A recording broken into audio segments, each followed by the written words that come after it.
Yeah.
Okay, I'll go get my food and eat.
Am,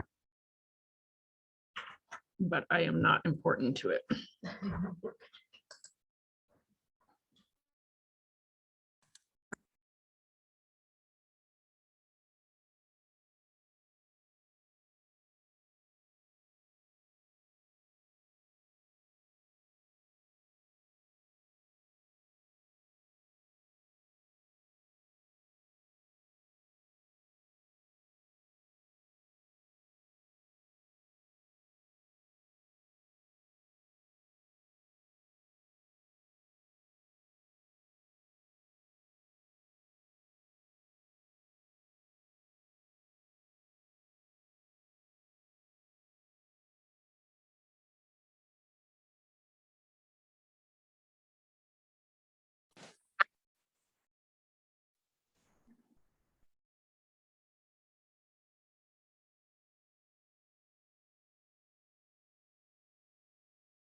Right off 82.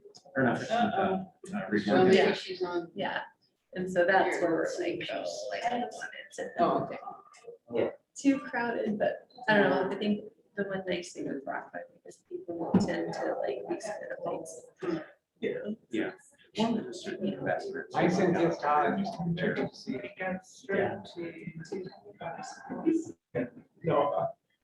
Yeah. I mean, so like you want how fast the year starts at. Right. So, Oh, it's very expensive. Okay. You have to replace. No, you're Yeah, fine. that's true. Because of the safety concern. We have time, I can go get a, that's Thank you. Yeah. All right, bye. She's here, she's on. Oh, she's on. So just to Two let lives, everyone okay. know. All right, well, That's your lab voice there? That's my last, sorry. Yeah. The little device in the middle of the room is picking up any sound within about 6 to 8 feet. And so when it's time for public comment, the little X on the floor is where you'll stand, so that folks both here and online, we do have an audience joining us virtually as well. So just so you're aware. yeah, and I'd like to call the meeting to order and welcome everybody. It's great to see. It's great, number one, to gather in person because this is the first time we've been able to do this for a year. So it is really good to see everybody's faces and we appreciate everybody being here today. We do have, this is a hybrid meeting, so we do have participants online, as Sarah said, and so we're going to be accommodating both groups in the public comment section, and so we'll be alternating and kind of bear with us as we work through this process, since this is the first time we've done a hybrid meeting before. But I think we've got what we need in place, and this is the OWL, which from this viewpoint, at least, it really does look like an owl. So it will be picking up your comments. And we are recording. Yes, we're recording. Okay. So our first order of business is our swearing in ceremony. We have two newly elected members. And by the way, I'm Ann Malkin. I'm the vice chair, acting president right now. And so we need to swear in Bunny and Ann. Can you say that? You, yes, very official.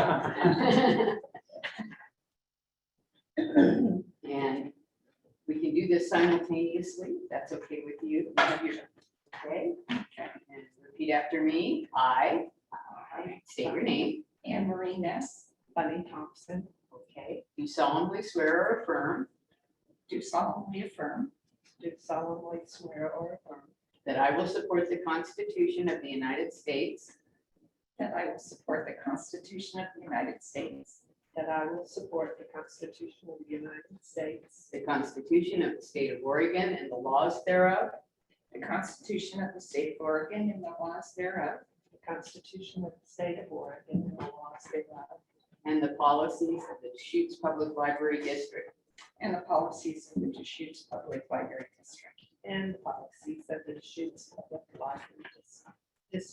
During my term, I will faithfully and impartially discharge the responsibilities During my term, I will faithfully and impartially discharge the responsibilities of the office of the Deschutes Public Library.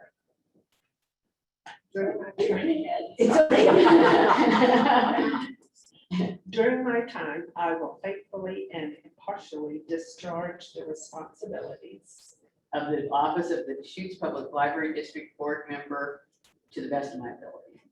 Of the office of the Deschutes Public Library District Board Member to the best of my ability. of the office of the Deschutes Public Library District Board to the best of my ability. Congratulations. Thank you.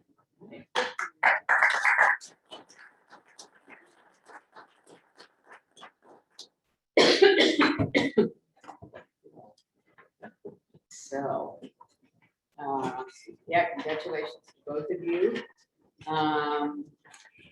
We want to do minutes first while we wait for Cynthia to arrive. Is that all right with folks? Sure. Okay. Did people have a chance to review the minutes of the last meeting? Were there any additions? There she is. Were there any additions or corrections? I have a question, since apparently the public comments were not recorded. A portion of them. were Portion were not not. recorded. Right. So we did ask, and they did send back their comments, and they're incorporated here, or they are not incorporated. No. I didn't get the comments before this Time. went out. Right. So maybe we're delay approval of these until we have those incorporated in. Can No, we just no, we make an approval and with that amendment that they would be added in? We usually do that when you make a, Pending. yeah, just the addition. We could also Sure. just attach their emails to this. That would work. Okay. That'd be Okay. nice. Good idea. All right. So has someone made that motion to do so? You want that motion since it's yours? Oh, no, you're good. I make a motion, we approve the minutes with the addition of my emails, the emails and the comments that were not included. I'll second. Any discussion? All those in favor? Aye. Now we'll come to the election of officers for the coming year. So I would entertain nominations for president of the board. I would like to nominate Ann as president of the Deschutes Public Library. Are there any other nominations? Hearing none. All those in favor? Aye. Aye. All those opposed? Thank you very much. And now we'll do vice president. Since I'm on a roll, I will nominate Cynthia Claridge as vice chair, vice president. The other nominations. Please, sir. Are you willing to serve? Yeah.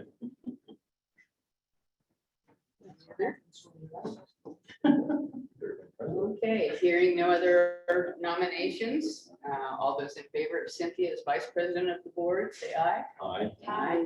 Opposed? Okay, motion carries. All right. So we are now coming into the public comment section of the meeting, and as I said, we appreciate you all for showing the interest and taking time out to attend this meeting. And the board is committed to hearing from the public, as always, and we are pleased that you've taken the time to speak with us today. We ask that you limit your comments to no more than 3 minutes.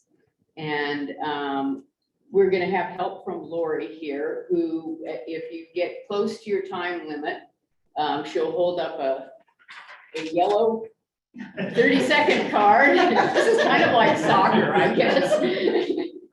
I'm not sure about the colors, but, and then when your time is up after 3 minutes, she'll be timing, and then she'll hold up the red card, and we would ask you to. And could you tell us who with the title? I like, you just said. Lori, Oh, Lori, I'm sorry, Lori Carmichael's your administrative assistant. administrative assistant, yeah. just so that everybody knows. Yeah. And we want you to know that we will not directly respond to public comments or engage in dialogue with the speakers, but we seriously consider input from the public. Public comments at meetings is one important way that the board receives feedback, and it enables us to do our job of formulating policies to govern the district. Thank you for making the time to speak with us today. And again, if you're physically here, if you can, please stand on the X when you come up, and we've got a list. And Todd will be, are you going to be reading off? Yes, first up is William Gross. Sorry. Want me to go ahead? Yes. Yeah, you got it. Thank you.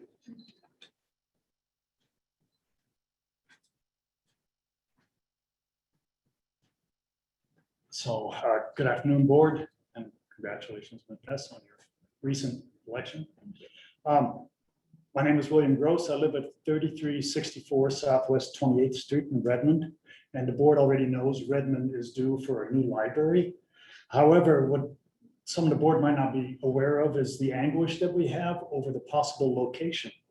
And so Ms. Mulkins ran an essay in the Bend Bulletin before the November election, stating that we were going to get a stunning new two-story building on the present site. Well, the present site happens to be Jesse Hill School, which is of course the library. And we were all stunned, but not because of her. Well, okay, because our Jesse Hill School would have to be knocked down because of this. And at the first meeting that the library board held in Redmond a couple of years back about the new plans for Redmond, all 56 Redmond attendees were unanimous in saying that whatever you do, don't destroy this building that we're in right now. So I voted no on the bond issue because of that, because of Ms. Malkin's essay. And that was the first time I voted no in 53 years on a library bond issue. So Jesse Hill was completely renovated in 1995 with tax dollars because it was going to be the new library for Redmond. And it was brought up to code. We wanted it to have the historic landmark designation. However, because it was renovated, that's not available to us anymore. But we felt that with a library in there, we're safe. Great use for the building, and it would be there for a long time. Now it's survival time all over again.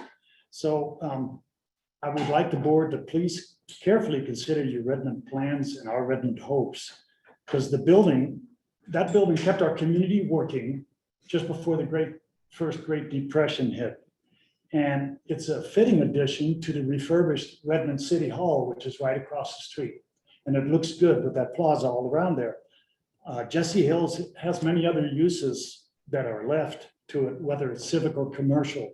So not one brick needs to be touched. And we would love to work together with the library board in any way we can to find another location. There's got to be something around there, like the old gym next to the high school or whatever it might be. And if we need to twist a few arms with our Redmond City Councilor, then we will do so. But please do not tear down Jesse Hill School. Thank you for your time. Okay, thank you very much. Okay, let's go to an online comment. So we'll start with Luke Posey. So let me make sure I can get I wasn't sure if I heard you correctly. Did you call on me? Yeah. Yes. Great. I think the technology is working fine. Well, I hope by now you've all seen the letter that I sent to you on behalf of 18 community leaders and other members of the community expressing some concerns about the way you're approaching this. But today I want to talk about timing. I saw Mike Holleran's piece today in the bulletin and that you're saying, quote, in the coming months, the library will have opportunities to provide public input on future building designs, transportation options, indoor-outdoor gathering spaces, and natural pathways. But if you award an architect a contract to design your new huge central library and then go out and ask people how they like it, that would be like choosing a lot, designing a house, and then asking people if they'd prefer to have it painted white or green. So here's what I think about timing. Stop now. Ask the residents of Deschutes County if they approve of the locations you're choosing and if they approve of your plans. Do they want to spend $120 million of the bond on one central library?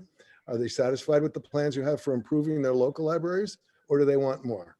You didn't ask the public if they like the location before you bought the land.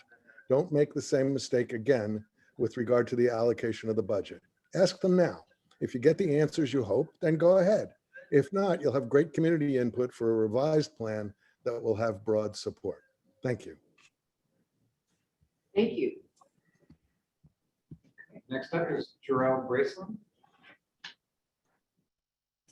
My name is Jarrell Braceland. I'm a longtime Bend resident. I've been here almost 30 years, and I came today to express my support for the centralized library.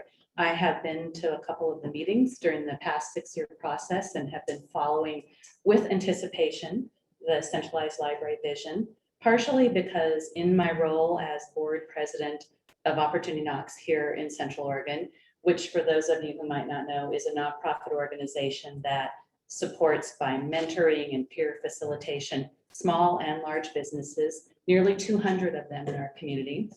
I've been following, as a representative of that organization, I've been following this vision because our members are constantly looking for resources, meeting spaces, and accessibility throughout Central Oregon. We have teams, we operate with teams, we have teams in Redmond, we have teams in Bend, we have teams in La Pine, we have teams across Central Oregon, and folks who live in Redmond and commute in. And it's been of interest to all of our members who, I will have to say, are anxious following COVID to gather again, to get back together in spaces where they can collaborate. We've been doing it on Zoom and it's been fine, but everyone in Central Oregon, I think people move here to be able to be connected. So our membership is looking forward to reconvening, and the enhanced spaces are of huge interest to myself and to our organization. And I also think that our organization has been aware of where this location was and is excited because many people that are moving here and that are joining our organization will likely be moving out into that area as Bend expands. So I just wanted to come and express my excitement and anticipation for the centralized library. Thank you. Thank you very much. We have one more. We do, so Scott Reeves. Pardon? His name, Scott Reeves. Scott, please. Okay, Scott, you there? That's my phone.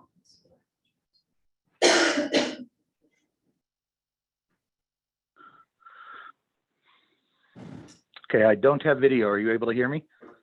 Yeah. Yes, we can. Thank you. This is Scott Brees, and Scott, I am the Executive Director of Connect Central Oregon, and I'm speaking both on behalf of my organization as well as myself personally. We have been participating in the planning and preparation meetings for the new Central Library for a few years now, and have been very actively involved in the discussions, as well as watching how you handled the process of communicating to the public. We wanted to take this moment to reiterate our full support of not only the process that you've taken, but also almost directly oppose some of the comments that have been made indicating that you weren't forthcoming about the location or some of the plans. We feel you not only have been very forthcoming, but we're very confident that this is the right decision for our county, not just Bend. Secondly, we believe many of the decisions that you've made about the bond that ultimately was approved by the voters was there to support not only the new library, but also the renovations and upgrades to all of the other libraries, including the current main library downtown. We're very confident that many of the activities that you've talked about and that your architects and planners have put in place are going to continue to flesh themselves out and be the right answer for our community, notably those artisanal and maker spaces, the spaces in the main library that are going to be, they were discussed as creative spaces. We are going to continue supporting those as requested and as required, and helping other community members take advantage of those. So we wanted to take a moment, especially in light of the discussion and noise that is around the decisions on the Central Library and on the bond, to continue to offer our direct support, both as an organization and for me personally. We continue to think this is the right path, and we want you to continue the process going forward, which we're confident you will continue communicating and ultimately deliver something very important to our community. So thank you for the time.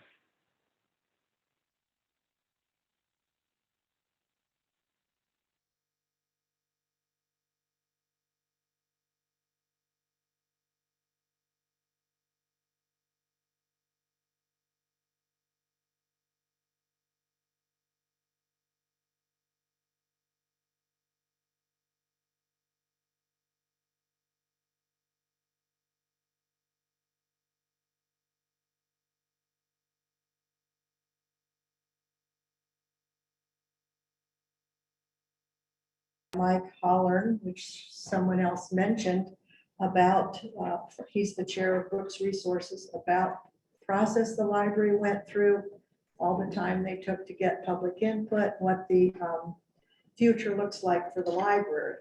And I also spoke with Ann Malcolm for over an hour, and she answered all of my questions about the location of the Central Library, about transportation options to get there, and I was very satisfied. I think the central library location and uses are appropriate, and they will pull out the processing that's being done here into that central library, which will open up more spaces right here in downtown Bend, which I think is a great idea. I think they've done a thorough job reviewing all the options and getting public input. And I am very impressed by your forward thinking and all your ideas for the library. And so I am totally in support of what you're doing. Thank you.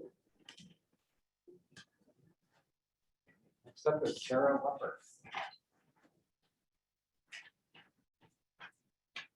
I am Sarah Wepper. I'm the new foundation president. And I just want to speak in full support of the library. I've been just in awe of all of the due diligence that's been done over the past 6 years. And I'm very proud to live in a community that supports the library and where there's so much forward thinking and planning for a future that we will support all citizens of Deschutes County.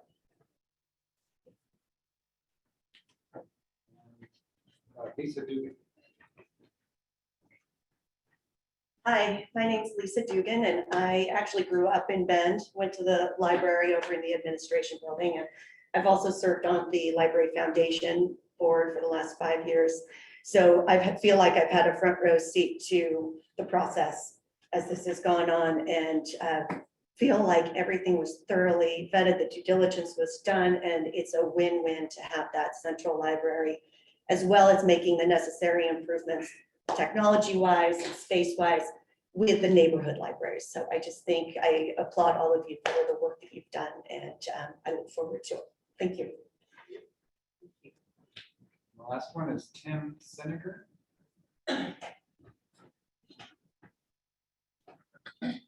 Hi, my name's Tim Seneger. I kind of stumbled into this. I've had the privilege of being associated with the library system here for 22 years through my wife, who's an employee here. I actually came here to say hi to her at the end of her lunch and found out the board meeting was actually live instead of Zoom, whatever. I've had the honor of watching this library system grow up from within. And I have seen the changes, the vision from the board and from Mr. Dunkelberg over the years. I don't think I've ever seen a public entity run as efficiently as the Deschutes Public Library systems run. There may have been some questions about the location of the central library, but I can assure you that not only through my wife, but through the newspaper, through the website, all of this was forthcoming, available to the public. I think sometimes the problem with us as the public is we don't pay close enough attention to all the great work you folks are doing. And so you have these situations where it's like, well, I didn't know. But everybody had the ability and the access to know where the central library is. If you think about it, it's like a wheel, and the central libraries can be the spoke. You can come in from Sisters and have direct access. You can come in from Redmond and have direct access. Bend on the north side is going to have downtown. I live on the east side, and we have a little satellite neighborhood library over there. So I just wanted to thank everybody here, both current and previous board members who have shepherded this process of the Deschutes Public Library system through to where we are today. And that's it. Thank you. And thank you, Mr. Dunkelberg.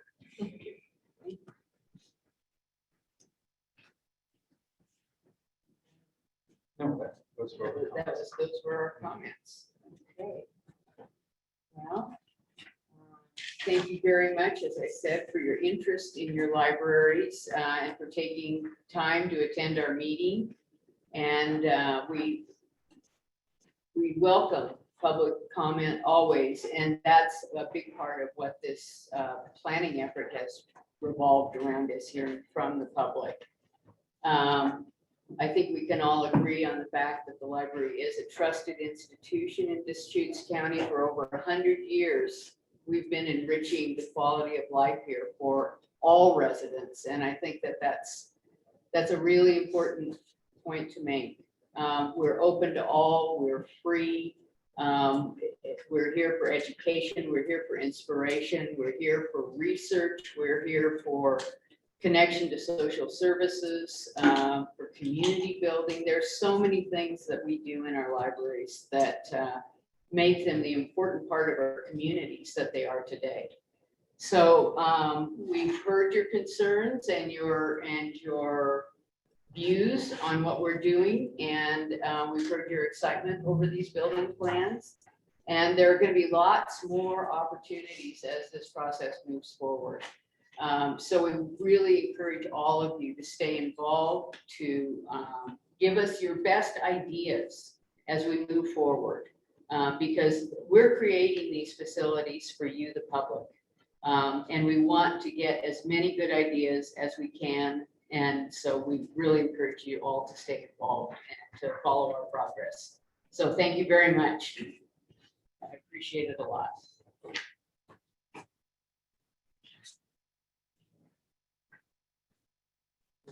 Thank you. I have too many papers here.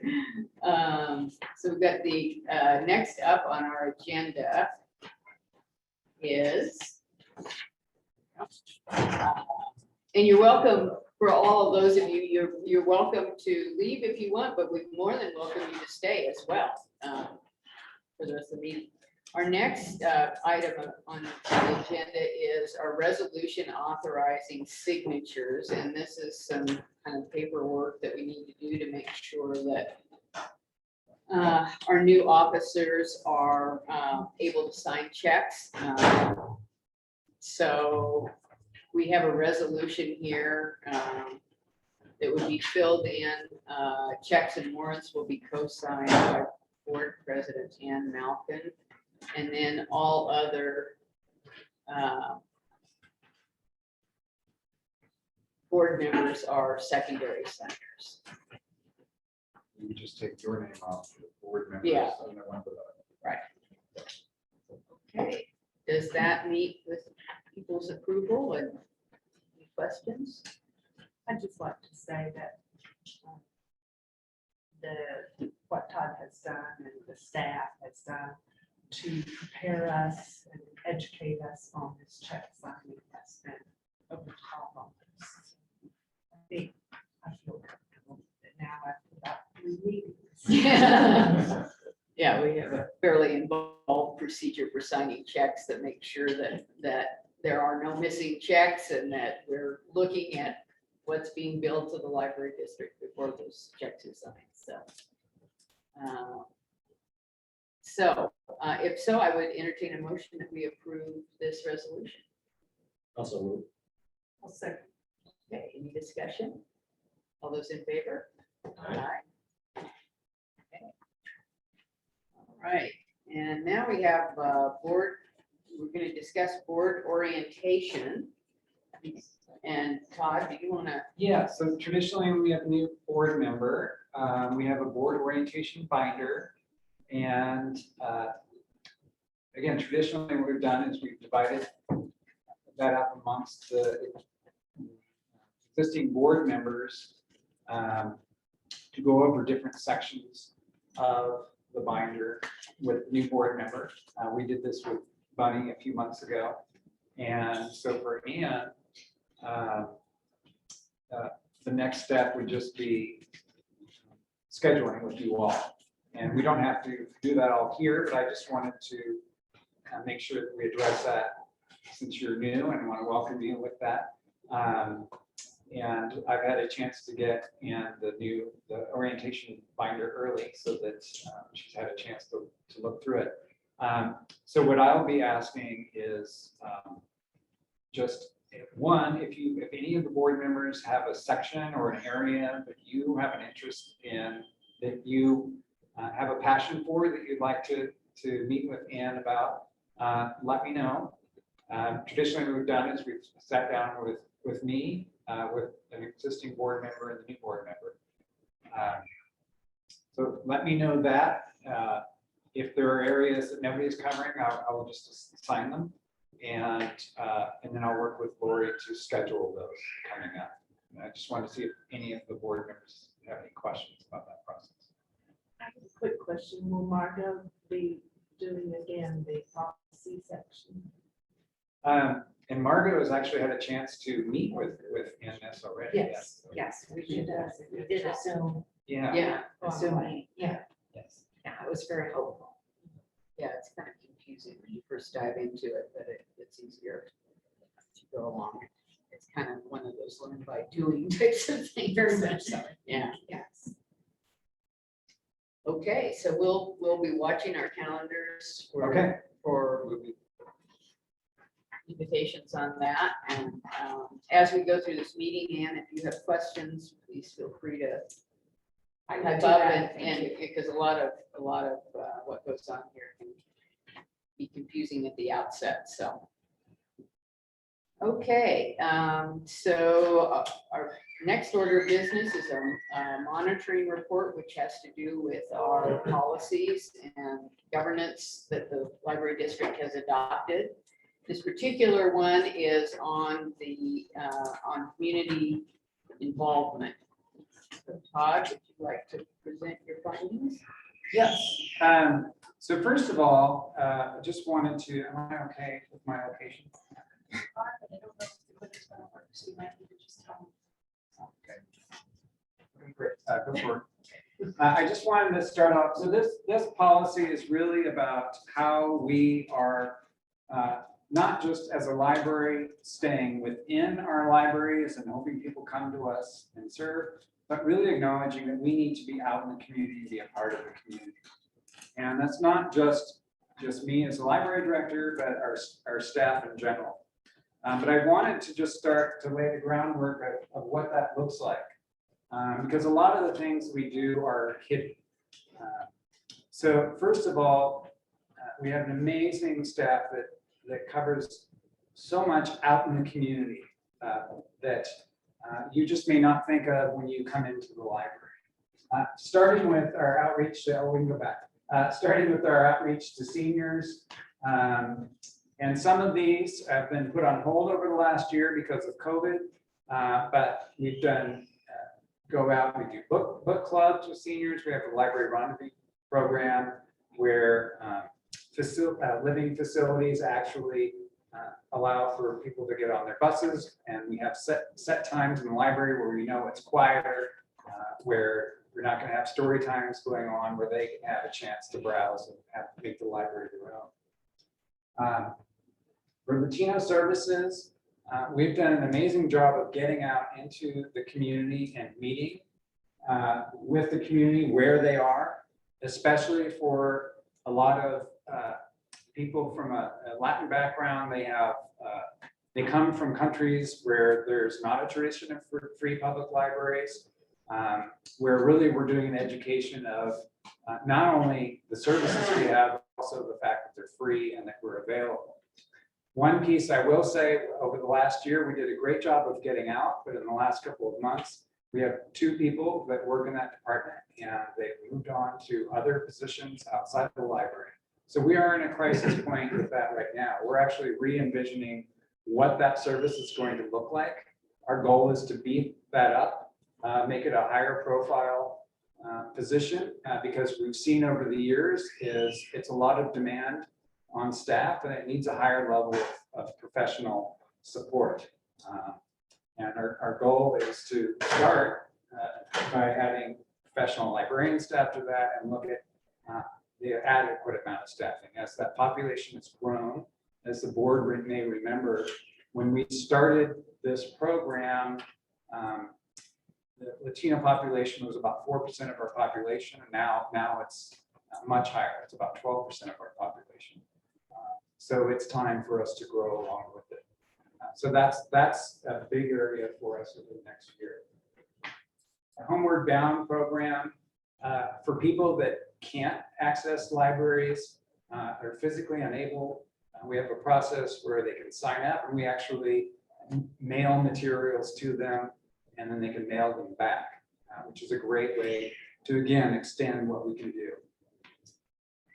Hey, Tom, Yes, what's the trend on that? On- 500 items going out, what's in the trend? that, I'm not sure what it's been in the last year, just with COVID interruption. I don't know if Sarah, do you have any? When you say trend, what?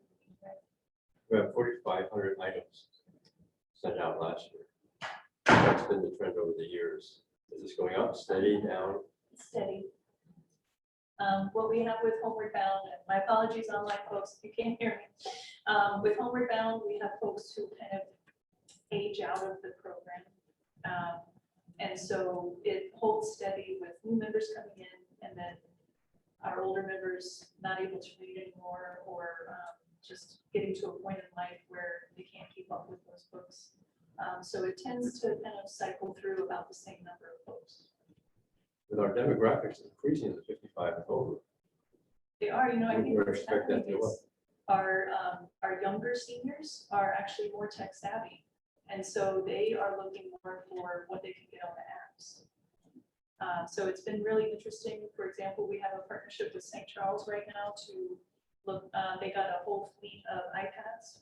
And so we're setting up sort of dummy accounts for them to be able to get library ebooks for the folks who are going to be in some long-term care situations. Do you see this as a new trend? I think so. So technology is playing a big role in how the library operates and services are going demographic, changing demographics. I think that has something, what does that say about our facilities plans? I think in our facilities, it means we're going to need more interactive hands-on spaces where people can come in. What we're finding is we still need to do a lot of technology teaching. So folks want to use these devices, but they have no experience with them. And trying to do that instruction over Zoom has been challenging, as you can imagine. So if we can meet with people in person in a space where they can really play with those tools, I think we're going to help out a much bigger section of our population. So as the other generations come up in age, they'll already know how to do all this. They'll know how to use those tools they grew up with. But if someone introduced a artificial intelligence contact lens, I would need some help with that. I would love that. Yeah, exactly. A good example is this. I'm very proficient in technology. Now there's a new thing to learn and have us figure out how to connect. Yeah, I find my granddaughter, who is going to be 8 this year, already has all this technology on her hand. And she's saying, yeah, get with it. I go, you tell me how to do it, and she's very happy to do it. So I think, the technology is really changing how we provide our services, what type of services we provide. But it's interesting that the trend is already occurring for the older generation, my generation, right? That's old guys. But we can learn. Good, thank you.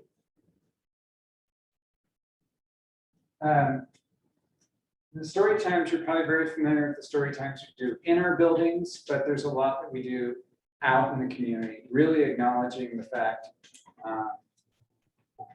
that we're trying to reach the kids that their parents aren't able to bring them to the library, trying to reach them where they are, reaching them in daycare centers and their preschools, getting outreach out into the community, making sure that we're connecting with kids. I will say definitely over the last year, that's been a challenge for us, and it's a remaining challenge since kids under 12 aren't able to get vaccinated. So that is going to be a piece that we really are going to slowly be bringing back. It's not one we're able to jump right back into right now. And how many schools have we got library links in? And can you explain to people what that is? Sure. So basically, we have a program where kids can look up a book if they want it, order it, and have it sent to their school library. And that came out of discussions. Ray will remember this a long time ago. We looked and said, how can we reach kids that can't drive? There aren't any buses. How can we get library services to them? And that was a very innovative way to broaden, again, the reach of the library. Kind of our challenge right now is We are basically limited to about 25 schools because we do not have the processing facility and space to expand that. So that'll be a big piece of our central library, being able to have more processing and have that ability to have schools. Is sister back in the links program? At this point, no. Though we have some real hope because as you know, the library helps support with educational funds for staff that want to get a Master of Library Science. One of our staff just completed hers and got a job as a school media specialist at Sisters. I haven't told her yet, but I'm going to hit her up we would like to get back into Sisters. So Yeah, that's a real area that we need to broaden. In the past, Sisters pretty much dropped all of their media specialists, and we had to drop the program because there was nobody for us to connect with. Right, there are some requirements the schools need to meet in order to have this service, including a media specialist. So there was a point of contact because we found that having that person within the staff and really promoting the program to the kids really increases usage.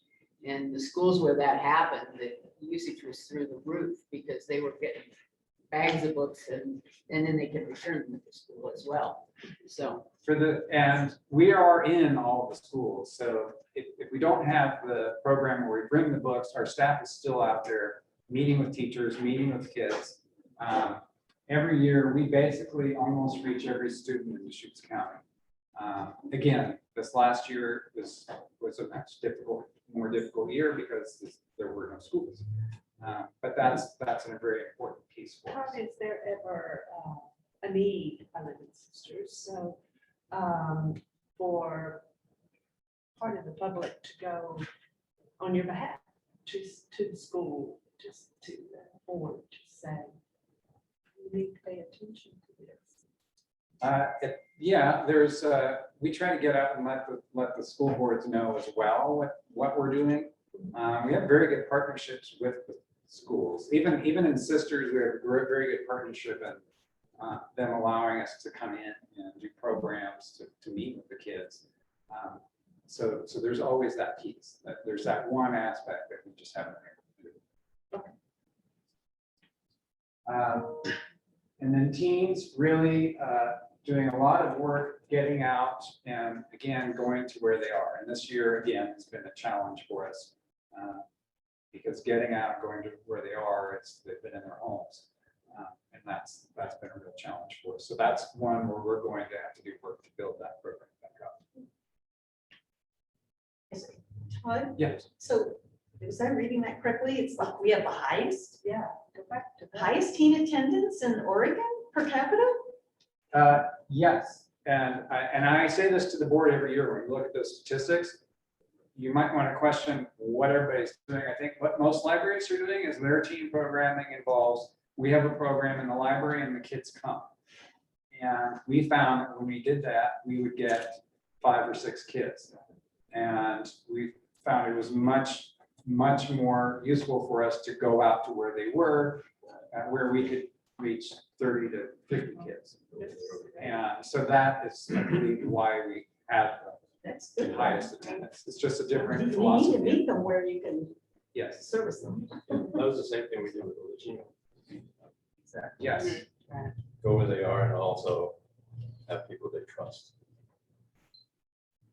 They are government agencies, what they see. yes. Yeah, there's a lot of work to do to build that. I guess teams, yes.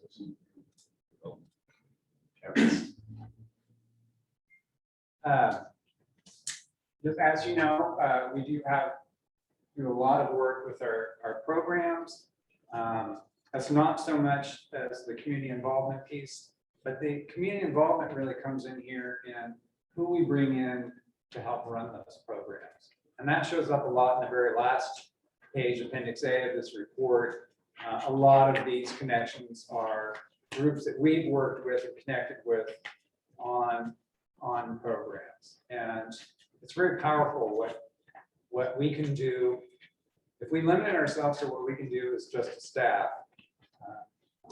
we're not going to be able to reach as many people. But really making these partnerships and connections really broadens, one, our chance to engage with more people, but also offer many, many more programs as well. Thank you. That's well. And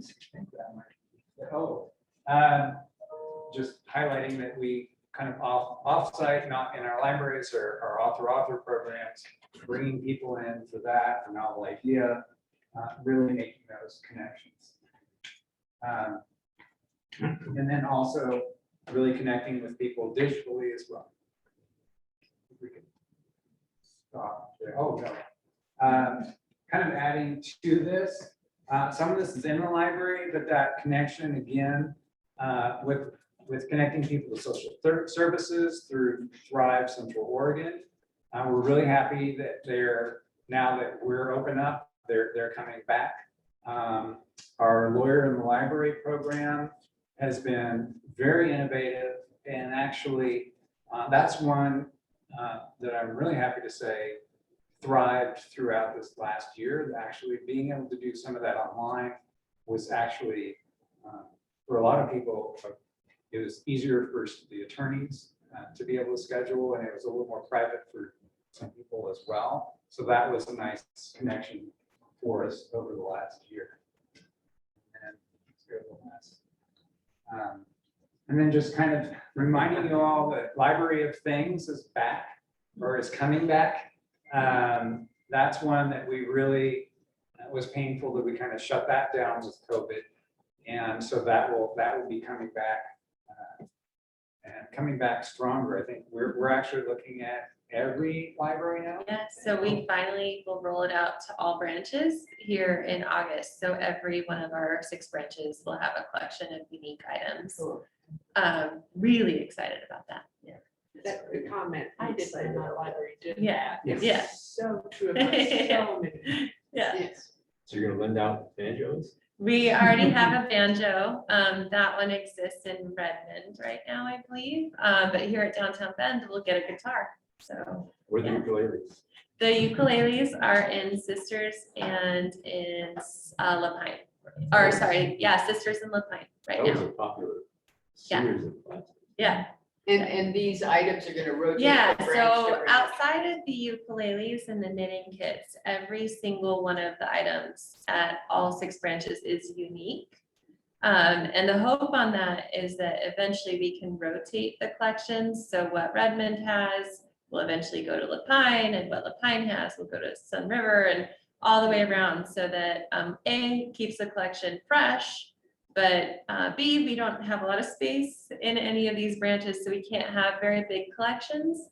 And so it allows us to kind of keep that freshness going, realizing that we only have space for a certain finite number of kits at each branch.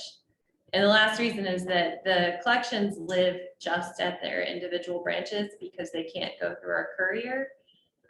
So right now, for example, if you said, oh, I want the bread machine, but it's in La Pine and I live in Redmond, eventually the bread machine will make its way to Redmond. So then you don't miss out on all of the cool kits that we You can't have. go up there and get it. You can, if you're willing to drive to each branch, then you can, everybody is open to go to any branch they'd like and check out the item. And you do have to return it back to that branch too. So it's gonna be a 2 trip. Also, it's gotta go back to the original. It does, yeah. What we really need is a lend out gardener. What? A gardener? Gardener. We have a gardening kit, but I don't have a human being I can check out. Use a carpenter. Obviously. So lastly, I just want to highlight that another connection we make is through our meeting spaces, through internet access. We actually have one of the fastest internet connections for Wi-Fi in the community, which we're very proud of. And really highlighting this is because meeting rooms are on their way back. We're looking at starting to open those up in September. We're really excited to be here right now live. This is actually one of the first times we've used this room other than opening it up for the vaccine clinics that we've been doing with the Deschutes County Health. Todd, it says that nearly a quarter of American adults do not have. Do we know, Sarah or Todd, do we know the percentage of people in Deschutes County who don't have internet access?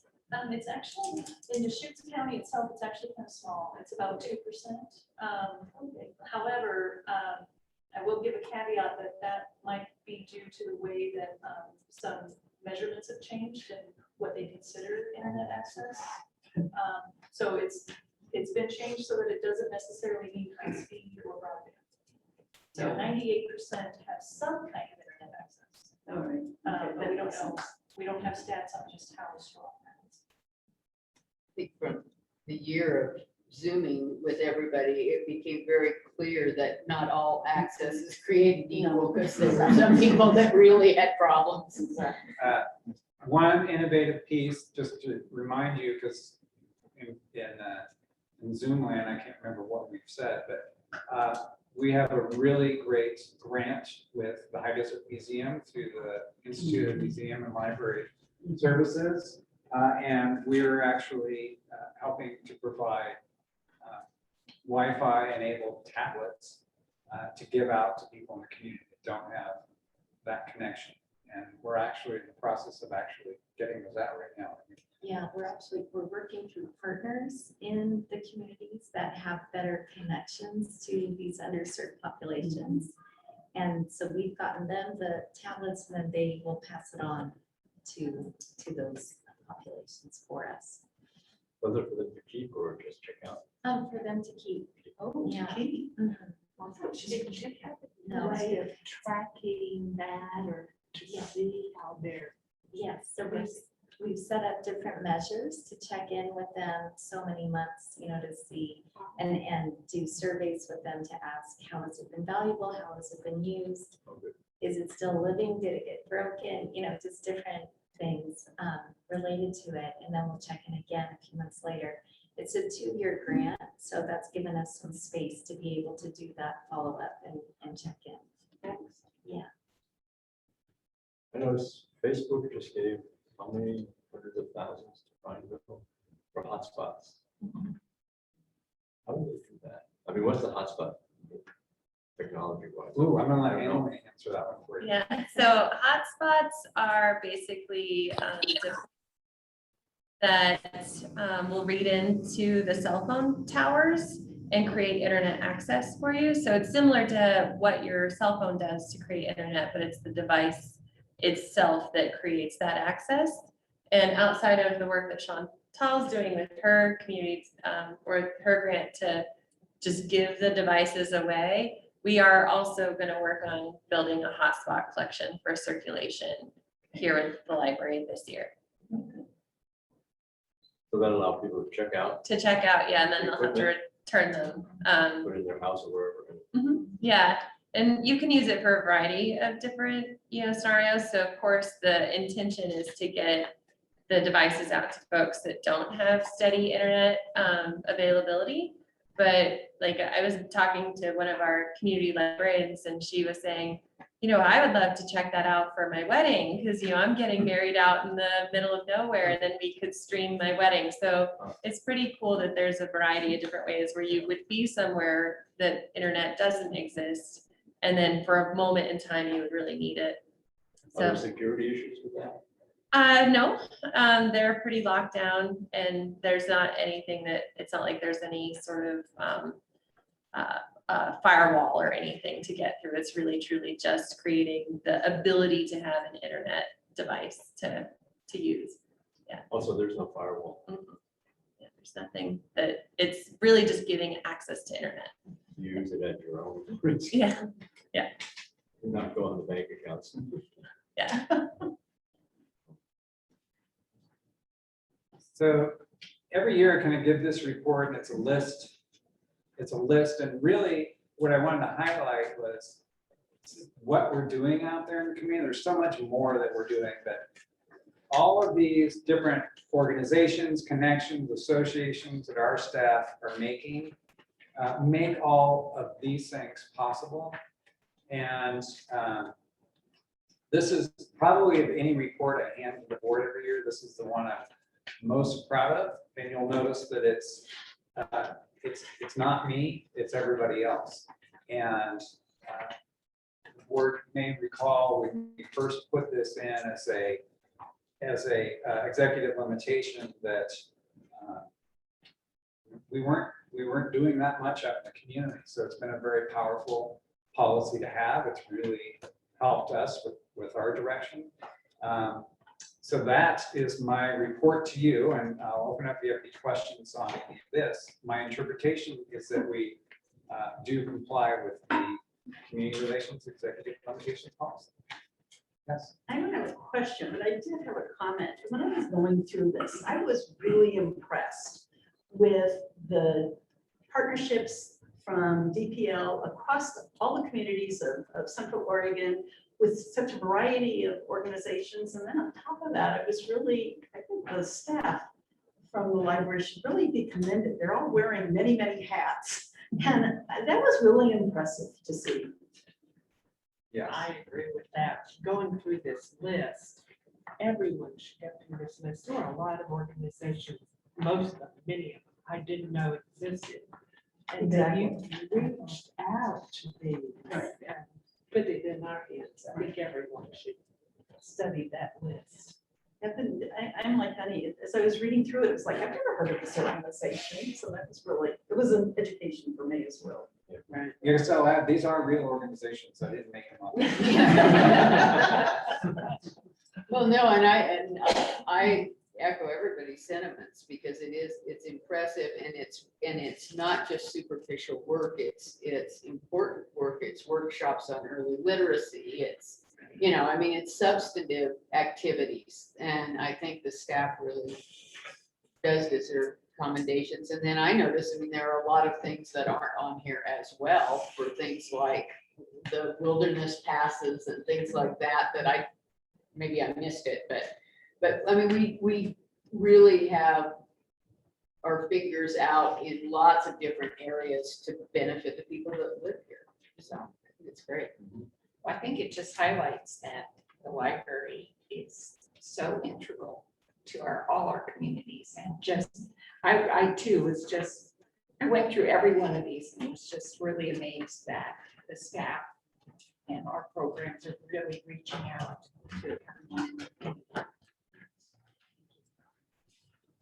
just point out that this is a direct result of the board's governance policy. We went into this many years back. What does this actually mean? It wasn't just taught. It was at the point where we decided, what's the future of libraries? Libraries, not the four walls, and not the book collection. It's the staff. But what is the staff doing to affect the community life? We said, well, we need to go out there. The first step was to get out from behind the reference desk and go on the floor. Chantal, it's like everybody's going like, my desk is here. Well, that took a while. I mean, librarians are good. They roll with the punches. Then we felt Todd did this thing. Okay, maybe this should extend to everybody. We should be out in the community. So I think this is the result of what the board actually does when it deliberates on its own governance policy. What do we need? But the other thing I think last year or whatever, last time we went through this, I asked Todd if we took out a few of these involved community partnerships and come back and say, what's been the result? How have we actually affected our partners' goals? I mean, it's their goal, not our goal. How have we helped them achieve their goal, and how do we document that? So we know we're actually doing something, not just participating. You just don't show up at a meeting and eat lunch. Well, you do. I do that all the time. Show up at a meeting and eat lunch. You're doing something to contribute to that partnership. So you could come back next time we do this. Yeah, pick a few. I mean, you don't want to go through all this stuff, right? No, that's a great point. Just Just to share that, what sort of be able to add to that. So that's a great point. Thank you. Okay, well, if there are no further questions, I would entertain a motion that we are in compliance with executive limitations policy 3C, community involvement. So moved. I'll second. All right. All those in favor? Aye. Opposed? All right. Okay, it's time for bond updates. And you want to do an intro or? Yeah, I think very exciting. Greg Holcomb is here to give the update. And this is the first time we've seen him live, so. Yeah. Greg, I'll let you take it away. Yeah, no, it's very exciting to be here. Fortunately, had a couple of interviews in the past couple of weeks that we got to do live. Realized how exciting it is to be back engaging directly with people. It's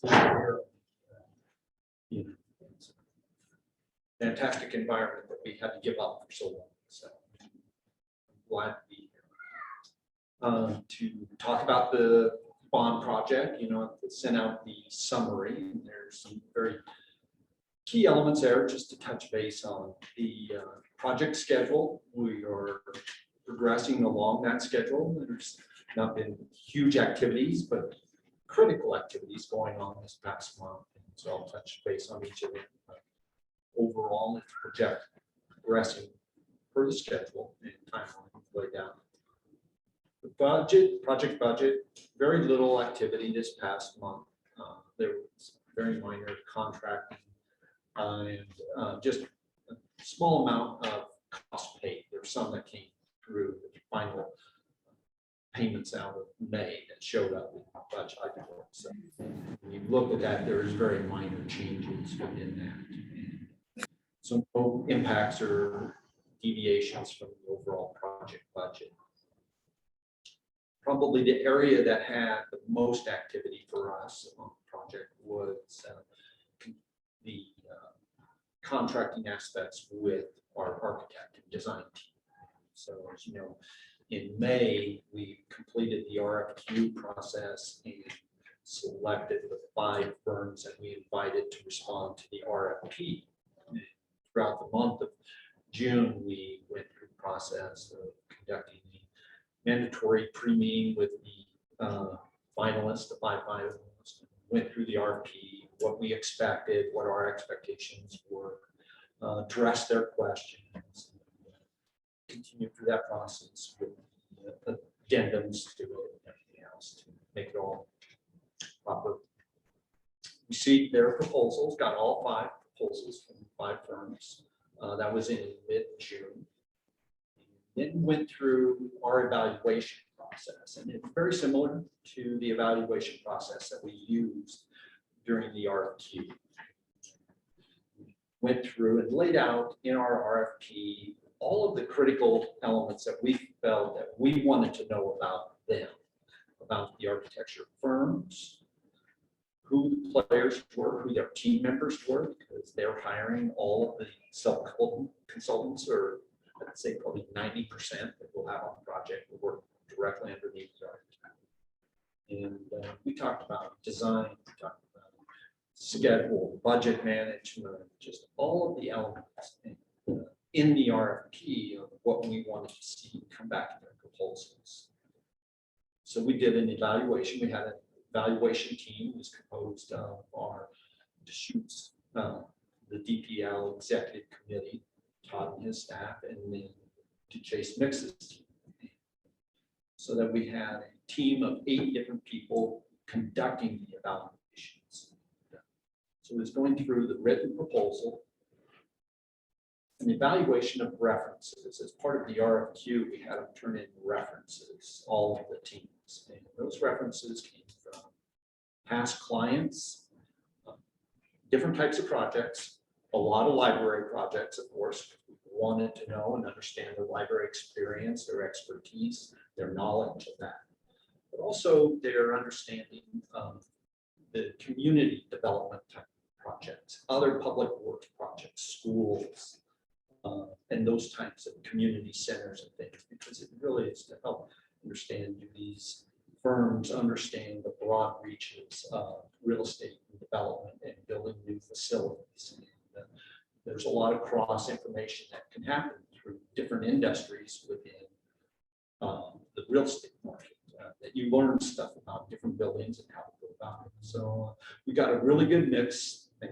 quantity of references from all of the firms, and we were able to go out and really do a good reference background on all the firms that came in. And, that was one of the components of the evaluation.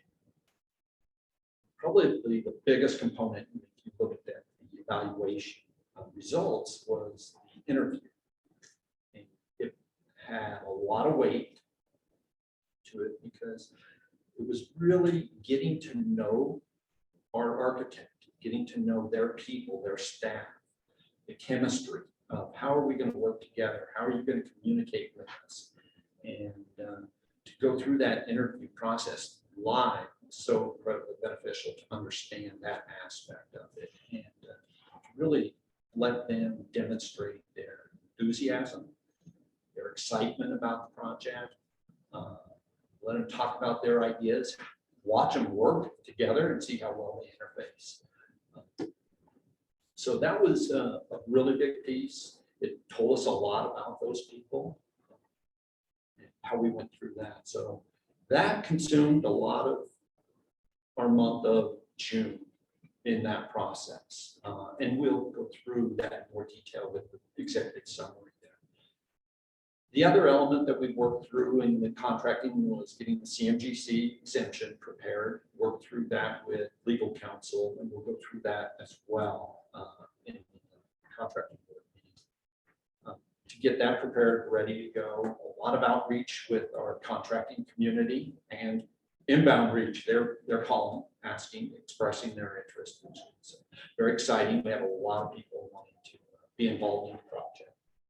So from a aspect of what's been going on, that was where a lot of our work was. On the individual projects, Central Library, the key focus has been our land use process as we work through that. Our coordination with ODOT progressed well this past month in getting the cooperative agreement in from ODOT, confirming that it's going through legal review this month.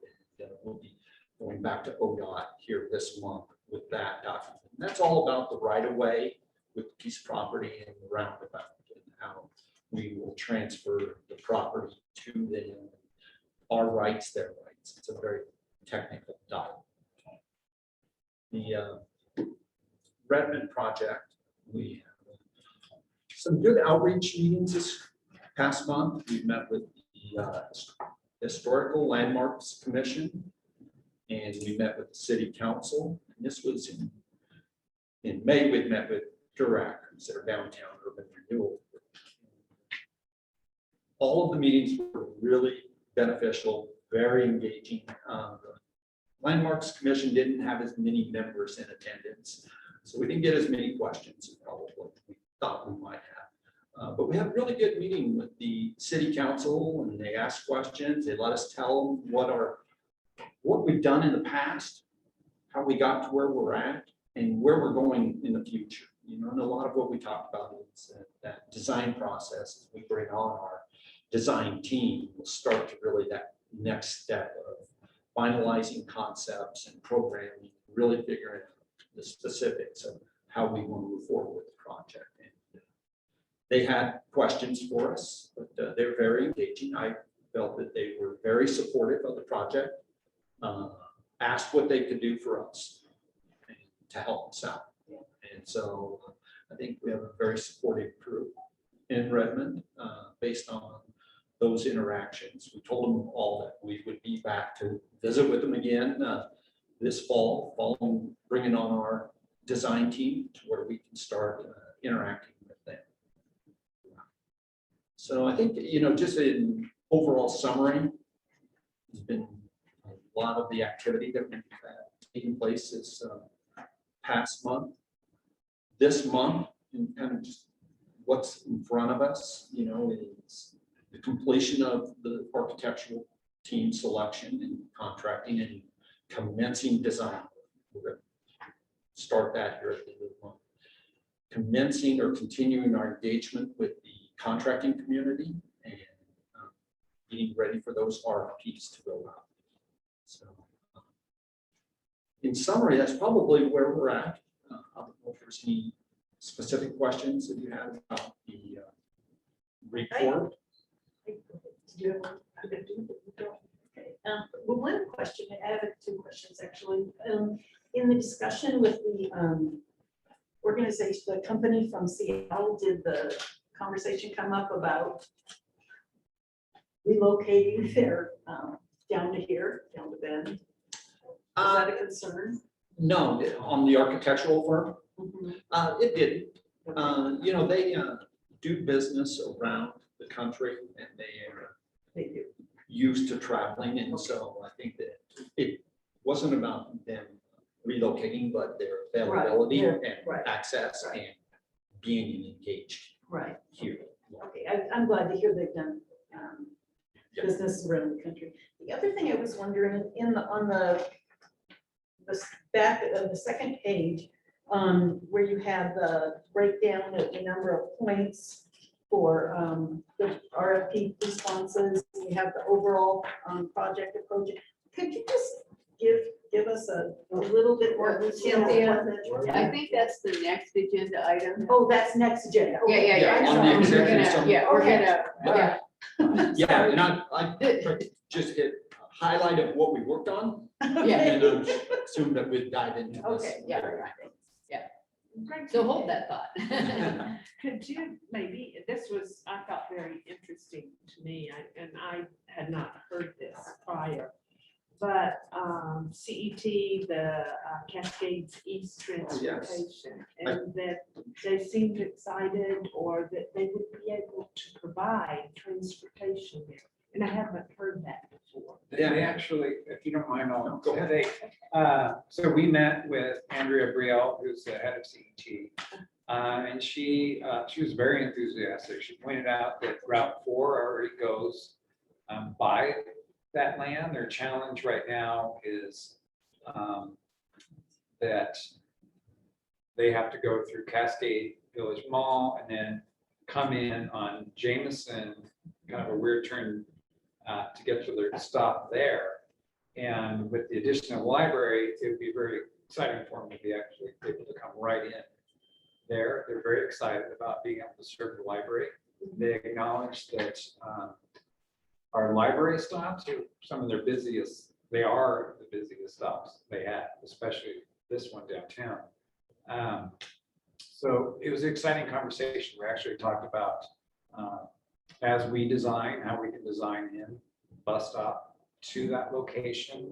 One piece that they are looking for is they want a transportation hub in that area.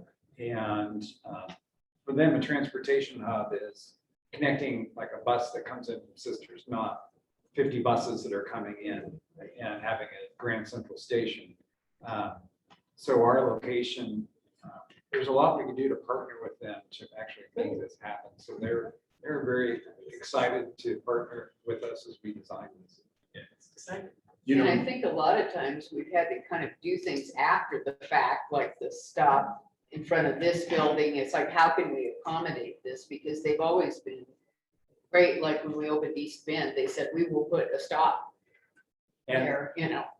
And actually we broadened the conversation to say that we are remodeling our existing facilities as well. And we'd love to talk about how we can improve our bus stops, for example, down here and Sisters and elsewhere as we're designing this. Yeah. and they're starting to work with the city of Redmond on their bus system within the city. She mentioned that it's in an early step of her process.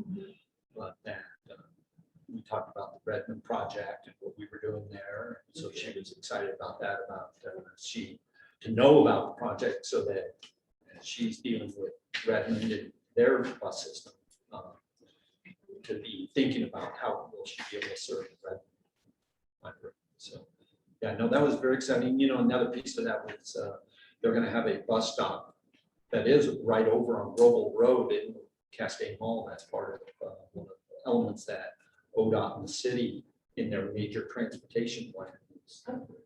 So that's good, really service the retail side, but it fits right in, like Todd said, with their existing Route 4. And being able to circulate without having to go back on to Highway 20 will be a big benefit for them. And they've gotten some funding, so they'll actually be increasing that route to once every 20 minutes. Currently, it's once an hour. Yeah. And then working with ODOT, I'm assuming that all, it sounds like it's going so well with the roundabout. It is. Their plans and our plans, physical of how we intend to utilize the land and how the grades will work, elevations, and how our site will be, ultimately built out. Working together, we really were able to simplify and reduce the amount of land that they needed for the right of way. They will allow us to control the bike paths and multi-path all along that roadway. We have to build it to their standards, but we can put it on our property, which again, it gives us more flexibility in the use of the land and how that will go and how it can tie in directly. And it's just not a sidewalk run alongside the highway, but it will integrate into our landscaping along that edge and to the connectivity. So if somebody utilizing that path will be able to drive right up to our bike stands in front of Ultimate Library, right? So I thought that was really good. The whole interface with how we're doing the roundabout and how we come online schedule-wise with our design process is really starting to marry up very well with ODOT's plans that we can get our design information early, and our schedules are tracking very well. So ideally, as they are constructing that roundabout, we would love to be constructing our streets right there, not have to go in and tear anything out. Just everything will align much more efficiently and effectively. All of that bike path, is that envisioned to go east of Highway 20? Yeah, ODOT is looking at how they do all their crossings across there as part of their roundabout design. So they're dictating where that's going to be and what's that going to be. And we really haven't seen anything specific other than in their plans. They identify crossings. So they have in their master plan To go across. And how far from east will this bike and pedestrian path? Going to cross Highway 97 also? They were showing some plans when they met at the city council meeting where it was a pedestrian overpass And a bike over. at Empire, and then going all, and so you'd be able to take bikes all the way up to our current. And then one of their proposals, which is not in their current plan, but if they have budget funds, is being recommended by staff, both on ODOT and on the city side, is to have another pedestrian bike overpass that actually is on Roble. Yeah. That goes over and brings everybody in because the volume that they are seeing coming from the north side, the natural connection into the retail and beyond off of Roble. So overpass. Hopefully that gets into their plan. Yeah. Well, that's a lot. And, you know, A push button that says, Yeah. please stop. Exactly. Obi Riley too is featured on, like, there's a bike trail guide for Deschutes County, and it's featured on like 3 of the rides. And so that's just on the other side of the property. And so, I mean, I can imagine from having, we used to ride bikes a lot out in the Tumalo area, and the last resort was to ride along the highway.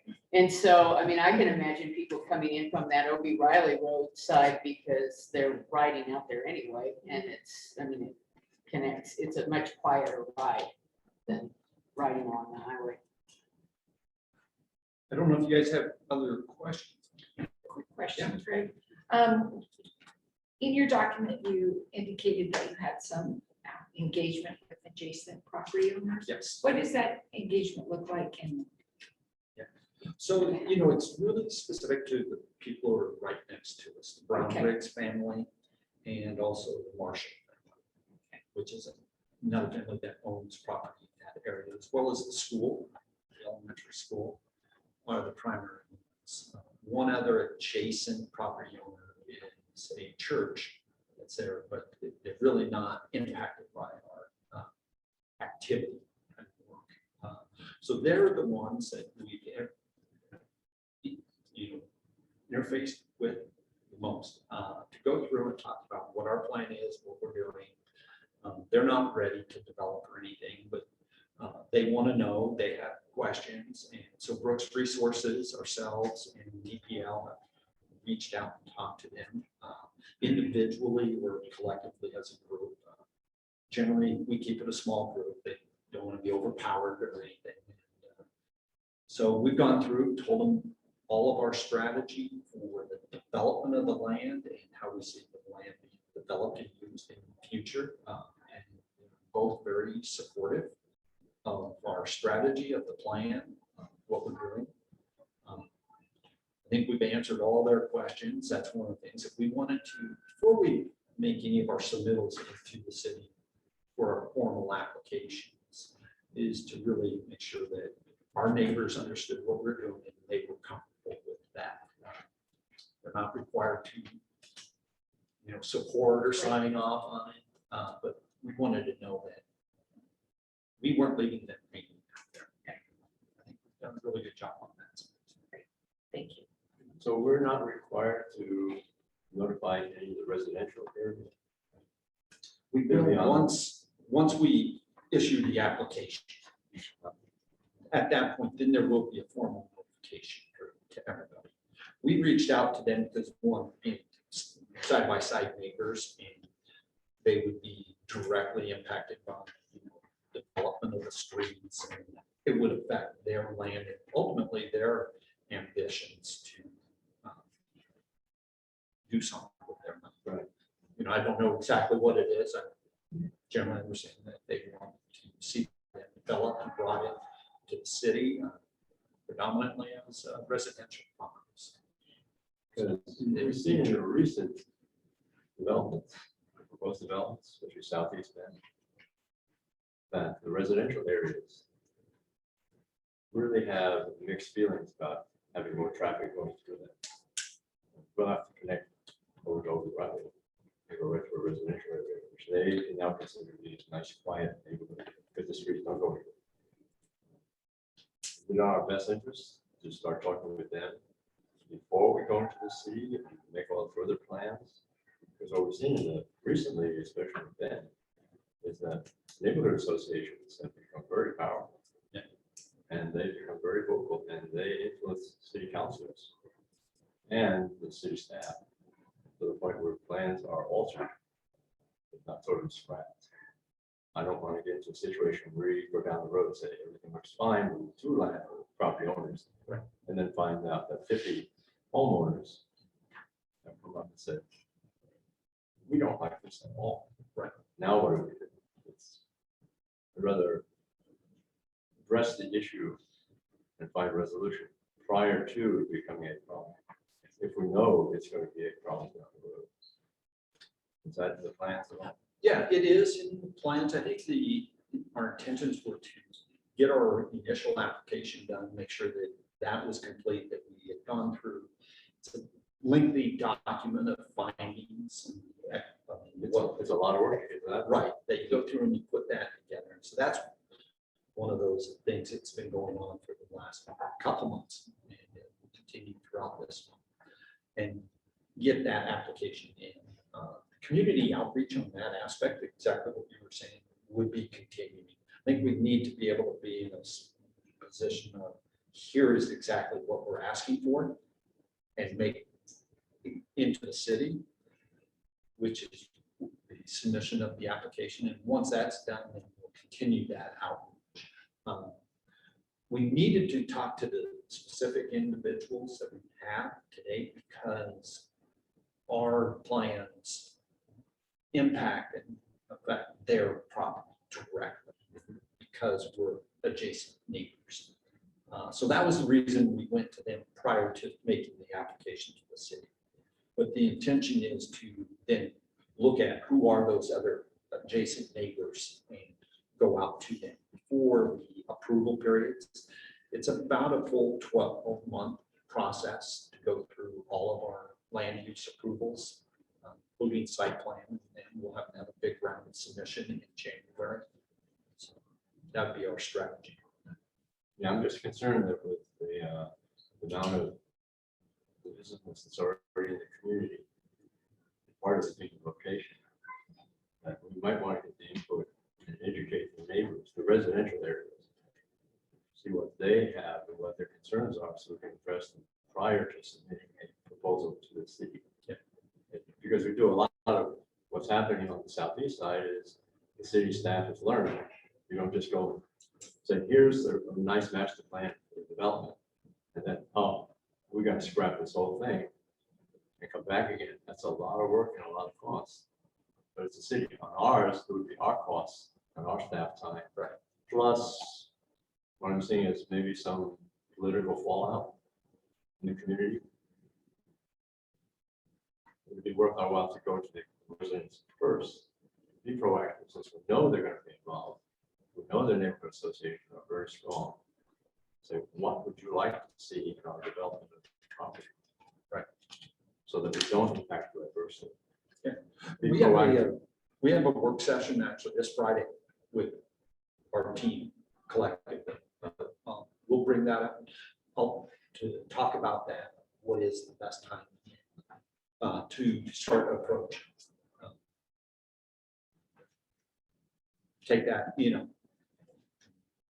I'd like to engage them, whether it's our Brooks Resources team, EPL team, all of our team. What do we do? When is the appropriate timing? And how would we go about this? We're also getting the neighborhood association in there. And the neighborhood association leadership. Yeah. They've got that throughout the city now. They are doing a lot to advise the city on land development.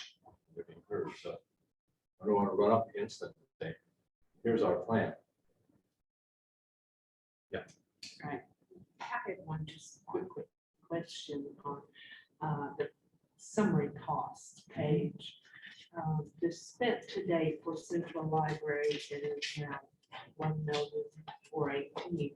I'm assuming that was the transfer of money for the land. Is that correct? Okay. I figured that's what the transfer. Yeah, the majority of it, yes. Yeah. Okay. That's really been our only real capital expense. Yeah, and all of the, not all, a majority of the pre-development work that happened is a bond refundable cost that also, and so that was transferred. So when you see all of the spent to date, a big portion of that was everything in preparing for the bond, the conceptual designs, the land purchase, and all of the studies that went with that. And all of the costs through the bond, and then the execution and sale of the bonds. We're out of the whole 3.1 million, where most of that. So the general administrative costs are on our side, our staff, our executive group, and everything like that. And then the Yeah, bond financing is basically the bond agent. it's bond, there's about 5 or 6 categories that are in there. So bond counsel, bond agent, the ratings, it was all about the bond sales. The administrative costs capture some of the due diligence costs. It doesn't actually capture staff costs. They're not applied to the project. Because we can't expend that as a bond expense. That's our Yeah. internal expense. Yeah. So most of those were costs incurred prior that could apply. So a big chunk of that number is all of the design fees that were paid to the architect firm that did the conceptual design, all of that study that Chief Ward and Eddie were contracted for. That was all applicable. So general administrative is a section that we separated from the individual bond projects as a bond cost to be equally applied to some of them and not all of them. It is generally certain things like as owner's representative, our contract falls under that Right. section. So it's, otherwise, most costs are applied to a specific project. All the work that Hackberry did, community outreach, presentations, the charrette process, all of that gets approved from the bond. Yes. I applied that to the initial 5%. Yeah. Okay, so all the consultants fees are. Yeah. Are going in. Yeah, they're, for the most part, they, everything that we presented to bond council because they went through line item by line item, each charge we had, to be able to tell us, you can apply that. And as a reminder that we listed those all out that the board approved in May. So if you want to remind yourself, we have a full list of when we charge back, basically. Well, I think it's a good thing for that new board members Oh, who weren't here in May or may have been here. Didn't sink in. I mean, the costs, how do we extend our costs? How do we do it? And it's perfectly able to do it. So the fact is, our main costs have been real estate. That's not an absolutely fixed, expended already. We don't sell it. Whereas everything else is a fixed, already expended cost to us, not to be recouped any other way. Right. So that's the distinction. correct. Okay, any other questions for Greg? Yeah, That portion? When you talk with city, your last report, when you talk with city staff, how is that going? Are we actually talking with city staff or are we still talking about them on a higher level of funding, saying this is what we'd like to be doing, and they're saying, Are we getting down into any specifics at all with them and see what their feelings are? With city staff members, we had probably 2 or 3 meetings early in May and into early June. But got to a point where it's like, okay, they said, you guys need to go out there and get your application put together. We talked about the process that it go through, the documentation that we would need to prepare and submit, and what we were doing with ODOT. This is very specific to Central Library. That we went through all those discussions with staff. And so now we're at a point. Now Brooks Resources, as a write up our application, they have still one-on-one engagement with staff members. If they have questions about how they're structuring, how they're interpreting the code, making sure that our findings in our application is going to be complete, thorough, addressing, what they can advise us on in advance. So since then, it's really been about us getting our application done before we go to the next step with the city and start engaging with them. Now, we will also start engaging with them in the coming months with our design team. As soon as they're on board, that'll be an early kickoff meeting with staff about, and that'll happen with not just Ben, but with Redmond and with the county on the other branches. We'll start reaching out with our design teams. Because I noticed here on this letter, they're just sent by Paul Dewey, who is an attorney, and he's been very active in the community in terms of environmental concerns, environmental issues. He brings up the point that further development of this project here is contrary to the city's transportation system plan, which shows a minor arterial running through the center of the property connecting Riley with local road. This is not an insignificant matter. It should not be assumed that the TSP can automatically be amended to be possible to develop on the site. I haven't seen this before. Is this? This was in the public comments. Greg has not seen it. So Yeah. Oh, it's a public comment. right. For there to be any amendment to a TSP by the city council, it must be compliance with the transportation planning rule. And this proposed centralized development that would be so reliant on the automobile does not seem to fit the criteria. Has our team addressed this or looked at this? That I don't know. I need to literally Yeah. take that and have them address it. I think at a high level, the city knows what our plan is as far as the layout of the streets we would construct and the framework of what would be built in the future. For them to tell us that, yes, it is in compliance. I would want to be a lot more specific with them in asking that question, because we had a broad discussion about what they saw, and they didn't see any concerns or raise any concerns. But if I get a copy of that, we'll address that. We'll make sure and put that in front of, our team, and take it to the city, to say, hey, this question has been raised. We don't want to go down the path without knowing that you guys are saying, no, we are in compliance with what we're presenting and what we would be building.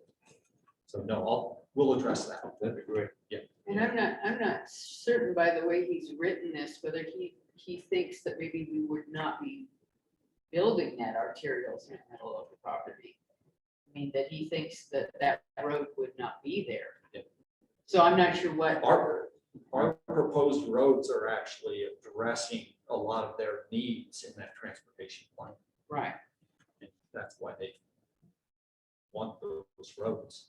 They service the library, but they also service the whole community and the plan of how it gets developed and brought in. I was reading this and saying his last statement is this development group is so reliant on the automobile does not seem to fit the criteria for their transportation plan. Well, it's not that the road can't go through, but it's dependent on the automobile. I know the city has things where they said they have vehicle miles traveled. These are nice rules for making the city more environmentally green, reducing our carbon emissions, global climate change. They're doing everything they can. And if we're going to run into something like that, I would like to see a win-win situation rather than they have a win us lose situation, especially if we're going to spend a lot of money for architectural plans and everything go forward, knowing that things like this could be sitting in our future. Address these things, find out from the city. I like your idea. Go to the city now, ask them, what is this all about? Yeah. And they come back to us and say, well, here's what it's all about. It's nothing really. We're going to address it in our plan, but the city will come back to you and say, put in your application first, and then we'll take it. Oh, yes. No, and I think also other team members. So we have a transportation engineer on our team. And they brought this up. No, he hasn't brought that up, but it'll be something that I will bring up to bring. Where he'll be able to also advise us on that as well as the city before you have to go to the city. He is extremely knowledgeable of the transportation plan and how we fit into it, how we affect it, and how it affects us. So we'll take that and go through it. I'd like to get it from the horse's mouth. Yeah, absolutely. In writing. If you can, you won't. Yeah. No, I think they will.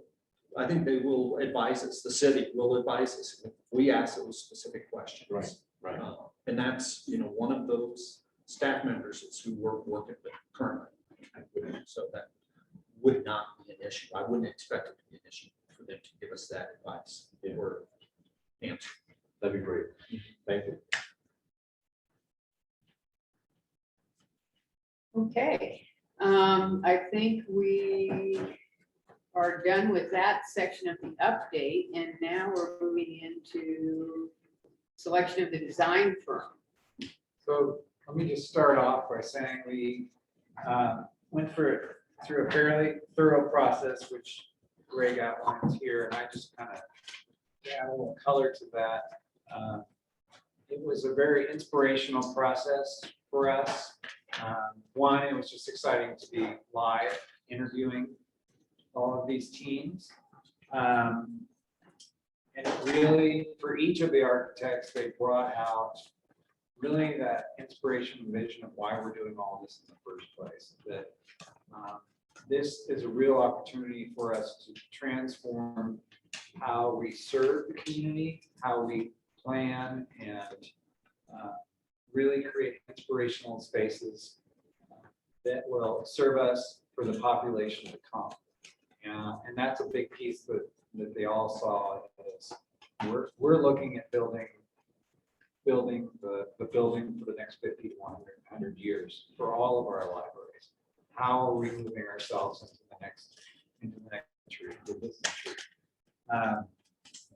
And so we were very excited meeting with them, especially the chance to, a couple of things that we really look for are, one, innovation and design, two, really how do they work together as a team, because a lot of these, all of them, were combinations of 2 to 3 architectural firms. So really getting a sense would they work well together or not. That was a piece that we really were looking at. And for me, one of the biggest things that I was looking at is their emphasis on community involvement, because these buildings, I strongly feel, need to be reflective of the community wants and desires, and not just pay lip service to, we'll hold a focus group so it looks like we checked the box and met with people. And so that came out really strong, especially with their top team. They really emphasized that. Was really exciting is almost all of the teams combined in with a local architect. And I think that's an added dimension to all of these projects. Our top team had Steele and Associates. We're very passionate about building and growth in Central Oregon. So that was, again, a real highlight of those meetings. So I just wanted to kind of throw that in there and hand it over to Greg to talk a little bit more about what we have and kind of our what our team saw, and we're happy to answer questions about what you have in this process.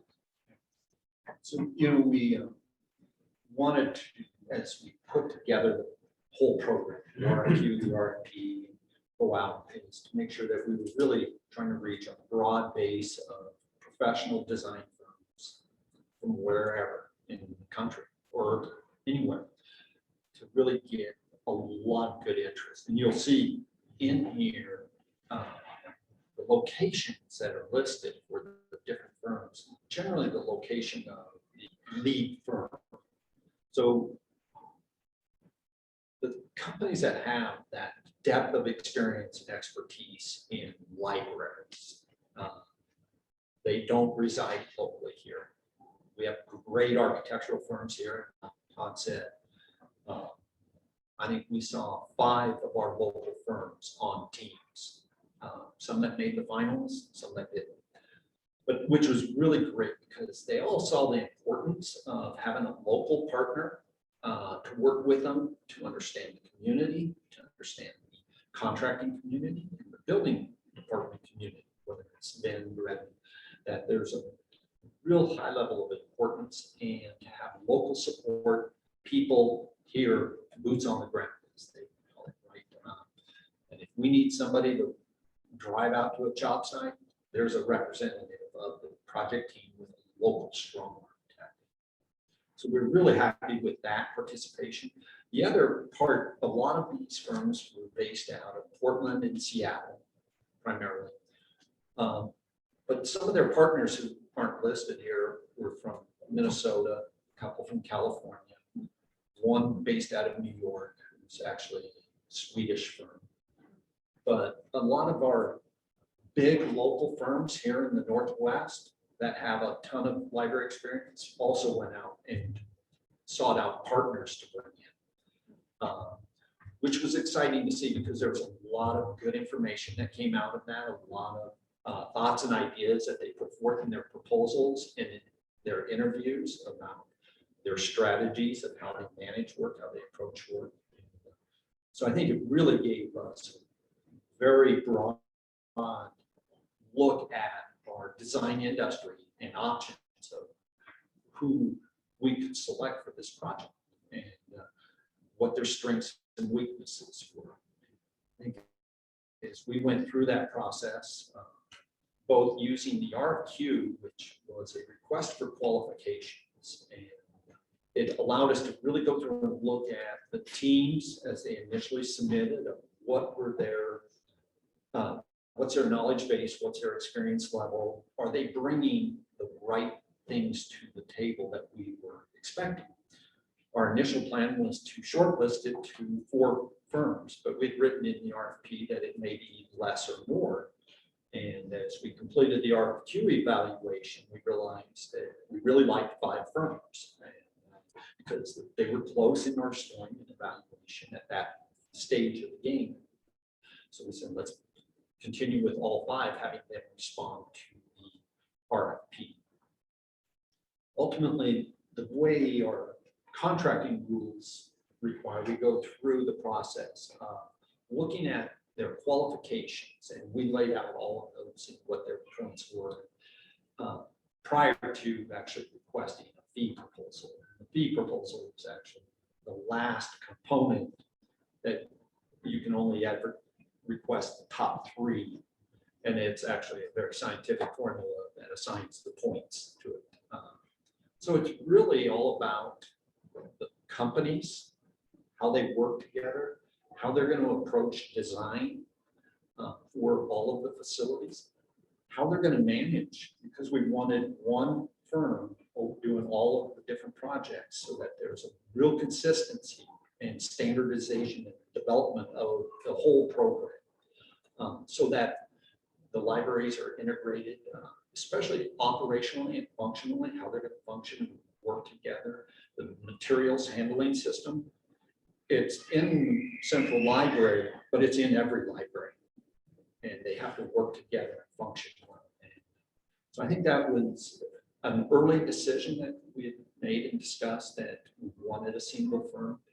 And as we really looked at their experience and abilities to manage large projects, whether it was a large library project or other large system projects, we found, where those strengths came out. And that was all part of that evaluation process. So I tried to summarize those steps that we went through. The actual evaluation is 8 individuals on our evaluation team evaluating every aspect individually. It funnels into an analysis that then comes up with a final score. So it averages everybody out, and it really produced, I thought, some good scores as we saw them. There weren't any really big surprises. Wow, they scored differently than we thought, because there was a lot of similarity. I think our final 3 were all very, very capable firms that we all liked a lot.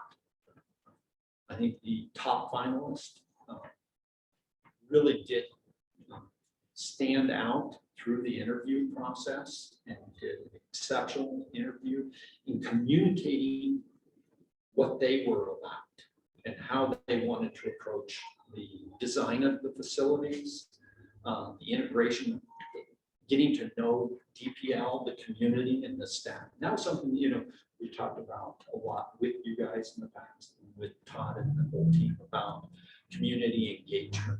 And one of the things that you were talking about earlier about going out and to the people is something that we heard very strongly from our top contender, but from all of them.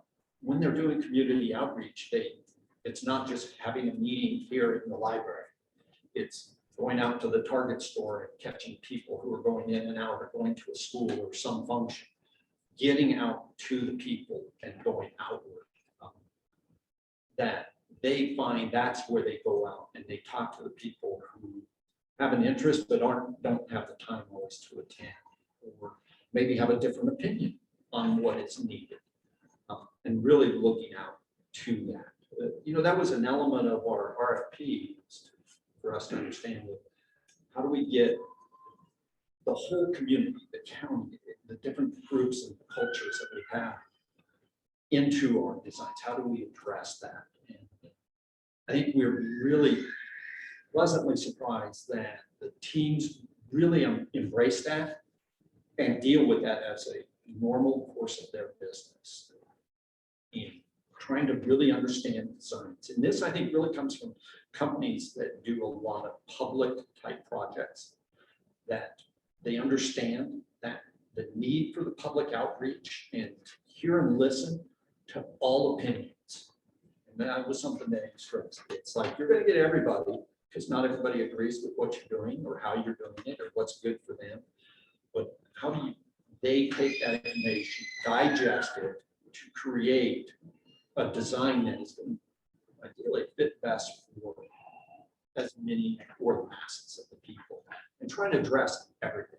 Nothing's ever perfect, but to really understand what's out there. And, you know, I think the public outreach aspect, every one of them said it's got to start now, early in concepts. It carries throughout. We got to have feedback. We got to go back to the community and say, we heard you. Here's our progress. Here's what we're doing, so that they see that we're listening, so they know that we're listening. But to get that impact or that input from them, because we don't want to get to a completed building and people are saying, well, you didn't do what I, or my thoughts, you know, not everybody's ideas are going to make it into the final product. That's always the case. But you want to make sure that we're addressing and sharing back with them. But it was an element of their proposals that they all spoke to, I thought, very well, and gave us a real high confidence level that it's a very important element of design versus drawing on paper. So, rambling on here. Questions on This this? is of all the things, yeah. Yeah. I mean, this is great information. It's, you know, I think where we're at in the phase of this, we brought this to you guys for your review, for your approval. We've gone through the whole evaluation process. We have 3 finalists and we have a top ranked finalist. You know, our recommendation is to continue that process, entering into negotiations with the top finalists. Assuming those go well, we execute a contract on that basis. Yeah, it's interesting because I don't know, Ann Malcolm was on the board at the time. Oh, she was on the council when we built this building. Right. We went through the same process, the charrette process, with Thomas Hacker, who was one of the Yes. who applied, did it cut. And in 2 conversations with Hacker, it was pretty clear that there's 2 ways to run charrette. One is, as we hope it will be, go out there and really get public input. What do you like? What do you not like? Not just, you know, materials of the building, but, you know, what's the feel of this thing?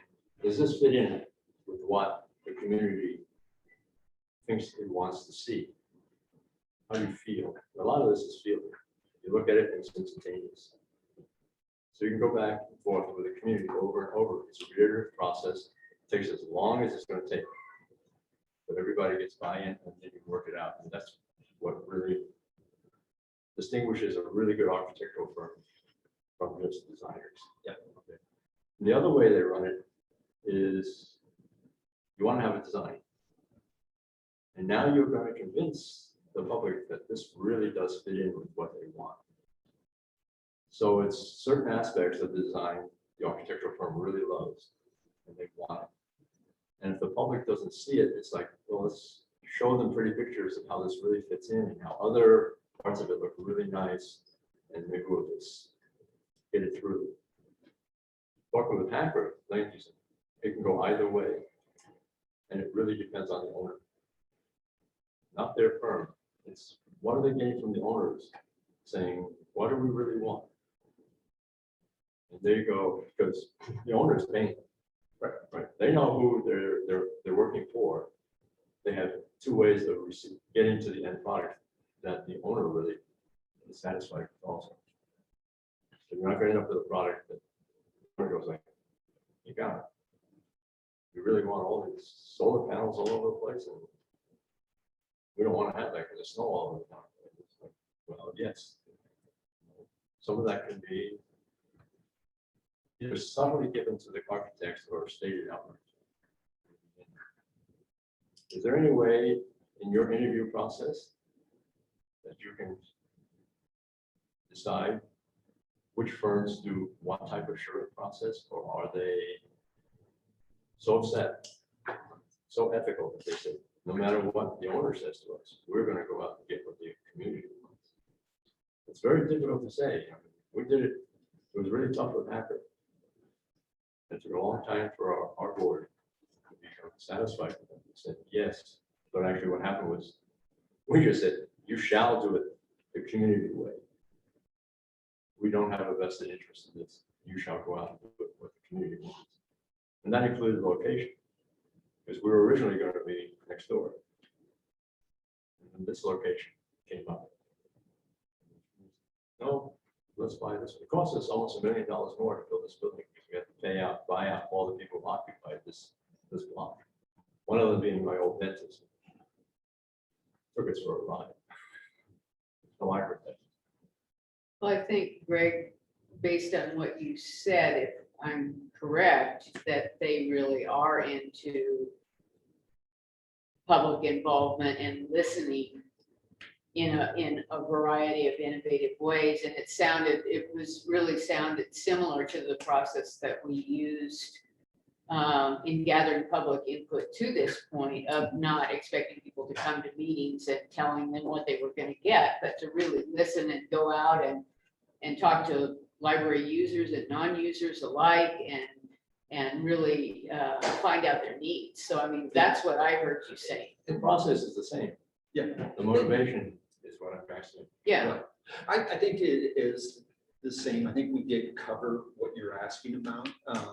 We can go nuts and bolts of exactly what you asked about as far as how that, I think, one, they have to really collect, and they all said this is what the process they want to go through, is collecting that information from the community of what they want to see in it. They also have to collect information from staff, from the user groups who are going to function and operate in there. And that was an element of our discussion, is that while there's executive management group, we're going to make decisions. They need functional aspects. You know, they got to talk to the IT department. They got to talk to all of our team members on the user group side, as well as our community.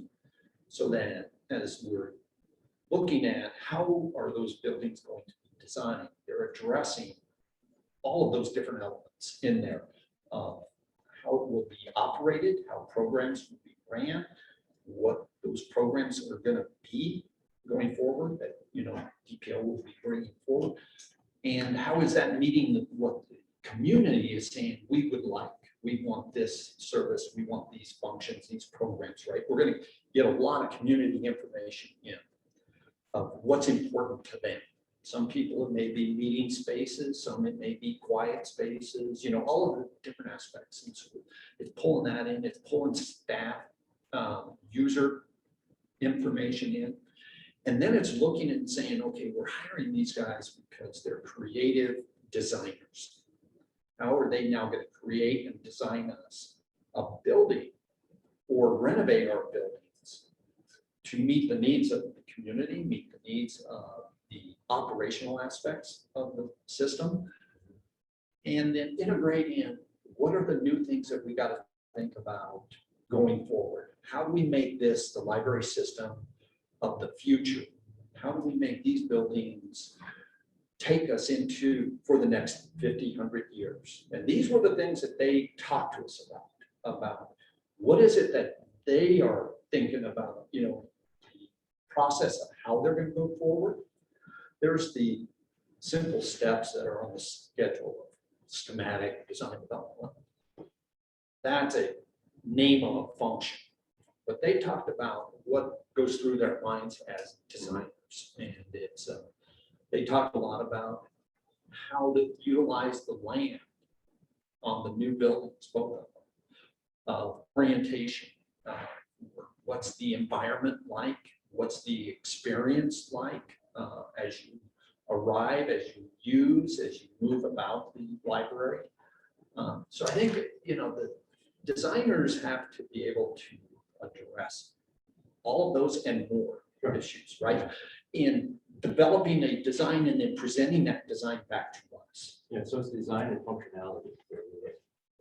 There's many elements that go into that they're going to go through. So I couldn't really say that, hey, we're going to turn them loose and let them design strictly to what the community says, because I don't think we'd end up with the right ending, in there. Right. A design that addresses all elements required for the library, because there are many. Well, for your question, Ray, the Miller Hole team had a very concrete example of what you're talking about with the Fort Vancouver Library, where they showed that they put some really innovative designs in there based on feedback from the public, and which I really liked, because it took it away from saying, yes, we will go out and talk to people, and really show that they could show that they actually did it. Right. And I think that's good. Yeah. I read through all this on the attachment, but I didn't see anything that was a schedule or suggestion to them that they present their preliminary designs, early designs. When will they begin to present that to us so that we and the public can say, or yes? So within the schedule, and it's those functions, we'll go through a concept planning phase first, where they're going to take what we've already done and look at, let's kind of expand on that, define it, because that defines a lot of the direction to go forward. And so as we get to the end of that phase of work, they will present to us a detailed package of drawings, sketches, either in paper or in computer animated. SketchUp models where we can see them in 3D and everything, what their thoughts and their ideas. So that will happen at the end of concept. Then the next phase is schematic design, and it's just an expansion of the design process as it goes forward. And so at the end of schematic, we'll go through that same review again.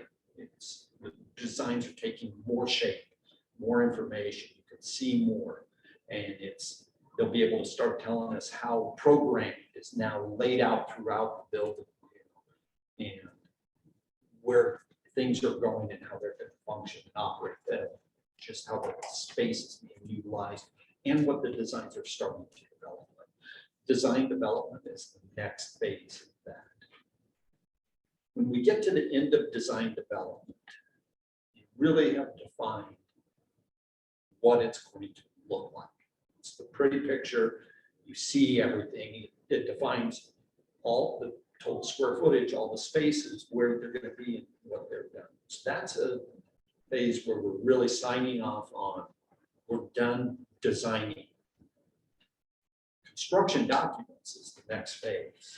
And that's a very technical aspect of, we're going to take our designs and make them into construction documents that we can give to the contractor and they can go build from. And we'll still review, because construction documents brings out a lot of detail, fine details. And so we'll review plans. So we'll review in all of those phases as we go through each building. And at each of those phases, we do a budget review, we do a schedule review, and we do a design review. And the design review would be with yourselves, with the DPL staff. Well, the DPL staff will be actually seeing it continuously through the process, because we'll always need their feedback. We will also have the community outreach at those major phases, because it's at a point where we're ready to present, here's our level of design, the direction it's going. That type of input, we need input from yourselves, from the community, from DPL, in conceptual, schematic, and design development.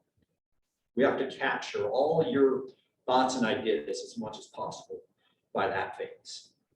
So that when we go into construction documents, it's less about design and more about technical documents. Yeah, this is once we launch on this, it's a tremendous amount of work. And our first real expenditure of funds. Once we give the architect the contract, it's the contract. Yeah. And stated in there will be all the specifics. Site location, size, everything for every single building. And that's a real commitment on our part in terms of time, money, and even on their part.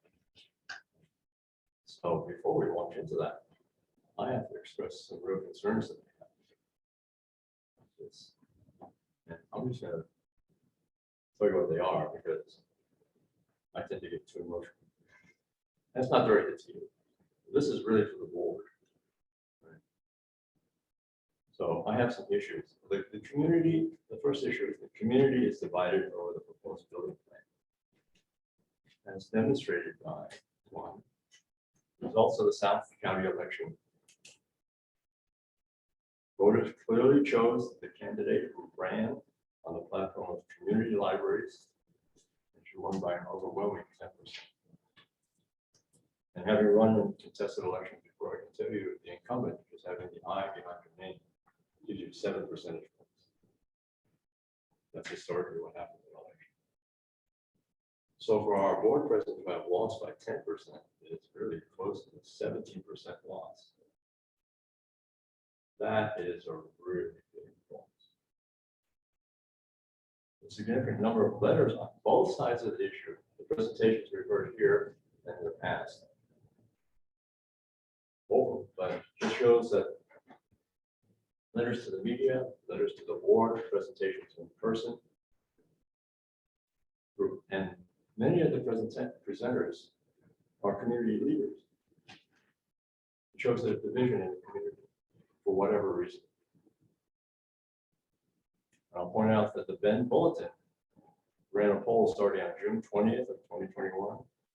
It's still ongoing. The question was, should the Deschutes County Library Board alter allocation of funds from a voter-approved $195 million bond? 54.2% said yes, we should alter the allocation. 40.3% said no. It's a 14% margin. People want us to change the allocation. How many respondents was that rate? I don't know, it's still ongoing. KTVZ ran a poll. This apparently is still ongoing too. Question, do you like the location north of Bend on Highway 20 for a new central library? To date, they have 862 votes. No, they don't like the location, 65%. Yes, 35%. That's a 30% mark. But then people were saying, but the voters approved the bond. And the win in the bond was a very slim margin of 4%. 4%. ALA published the results of all the library bond elections in Oregon and actually all through the United States. At the same time, our bond measure was up. 4 other library financing measures in Oregon won by 16 to 27%. That kind of margin gives the library a sense of confidence in how to proceed. So what does a 4% margin tell us? And then the bond election, people said, we won the election, we just go ahead, a win is a win. We had made promises to the public about what we were going to do. They knew where we were going to put it. The new central library and the North location, they knew how much we're going to spend on it. They knew what we were going to do for the branch libraries. Well, no. In the voters pamphlet, which the bond attorney was very nice enough to send us today, her opinion on it, it actually says we're only legally bound by what we stated in the voters pamphlet. What did we say? We provide a new central library, provide a new resident library expected to significantly increase square footage, and repair, modernize, and upgrade Sisters, Sun River, Lehigh, Downtown Bend, and East Bend libraries. That gives us a lot of flexibility on what we do. The only other legal document is the official bond statement to the investors. We sold the bond. We are legally obligated to do what we said to the investors. The official bond statement to investors does not mention location or size of the central library, nor specific changes to the other libraries, and does not give specifics on how and where to spend funds. It just says, here's the total amount, here's how long it's going to last, here's how much we expect you to get paid back. So this also gives us a lot of flexibility in how we move forward. My concern is that a project of this magnitude must have clear and broad community confidence in our path forward. We're not there yet. We need to have a win-win for all of our communities. So considering all of this, I'm going to move that we table the awarding of the architect contract pending public outreach. This is the first move we make that's irreversible. So much conflict in the community. I don't feel confident in moving forward. We need to pause, take a breath, figure out or decide how we're going to go back and unite the community now. At least reach some consensus in the community that we have broad support, not just in Bend. Bend is totally divided. I've never seen this level of division in the community for a library before. I'll remind you, I guess I was the only one on the board at the time when we formed the district. One of our principal concerns was how are we going to convince or show the people in the Pine, Sun River, Redmond, Sisters that this library system, this library district is not Bend-centric. It's taken us 20 years for them to say, we love our library. What I think they mean by that is they love their library. The people in Sisters love the Sisters library. The Pine loves the Pine library.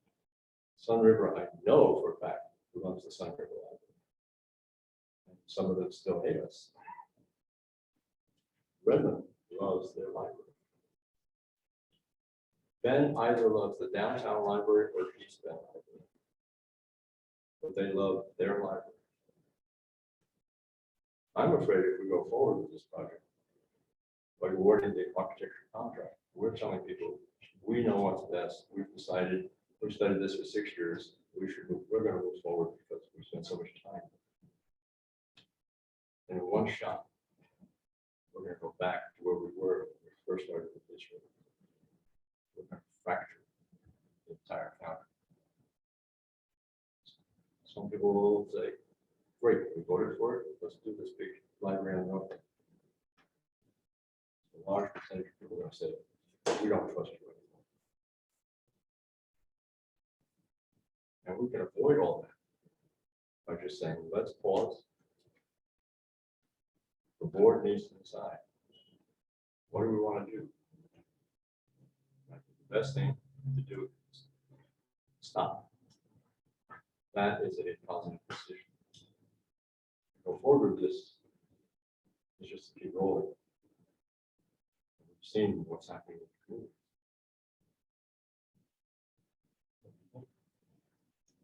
Well, I think we have a motion on that's been proposed to table consideration of awarding the architect's contract. Do we have a second? A second. Okay, any discussion on the motion? Cynthia? Rather than putting a stop on everything, that bothers me to a certain extent. First of all, one of the things that when I've gone back and I've read a lot of the letters to the editor, the emails that we've received, the majority of them, by far the majority of them, have all come from Bend.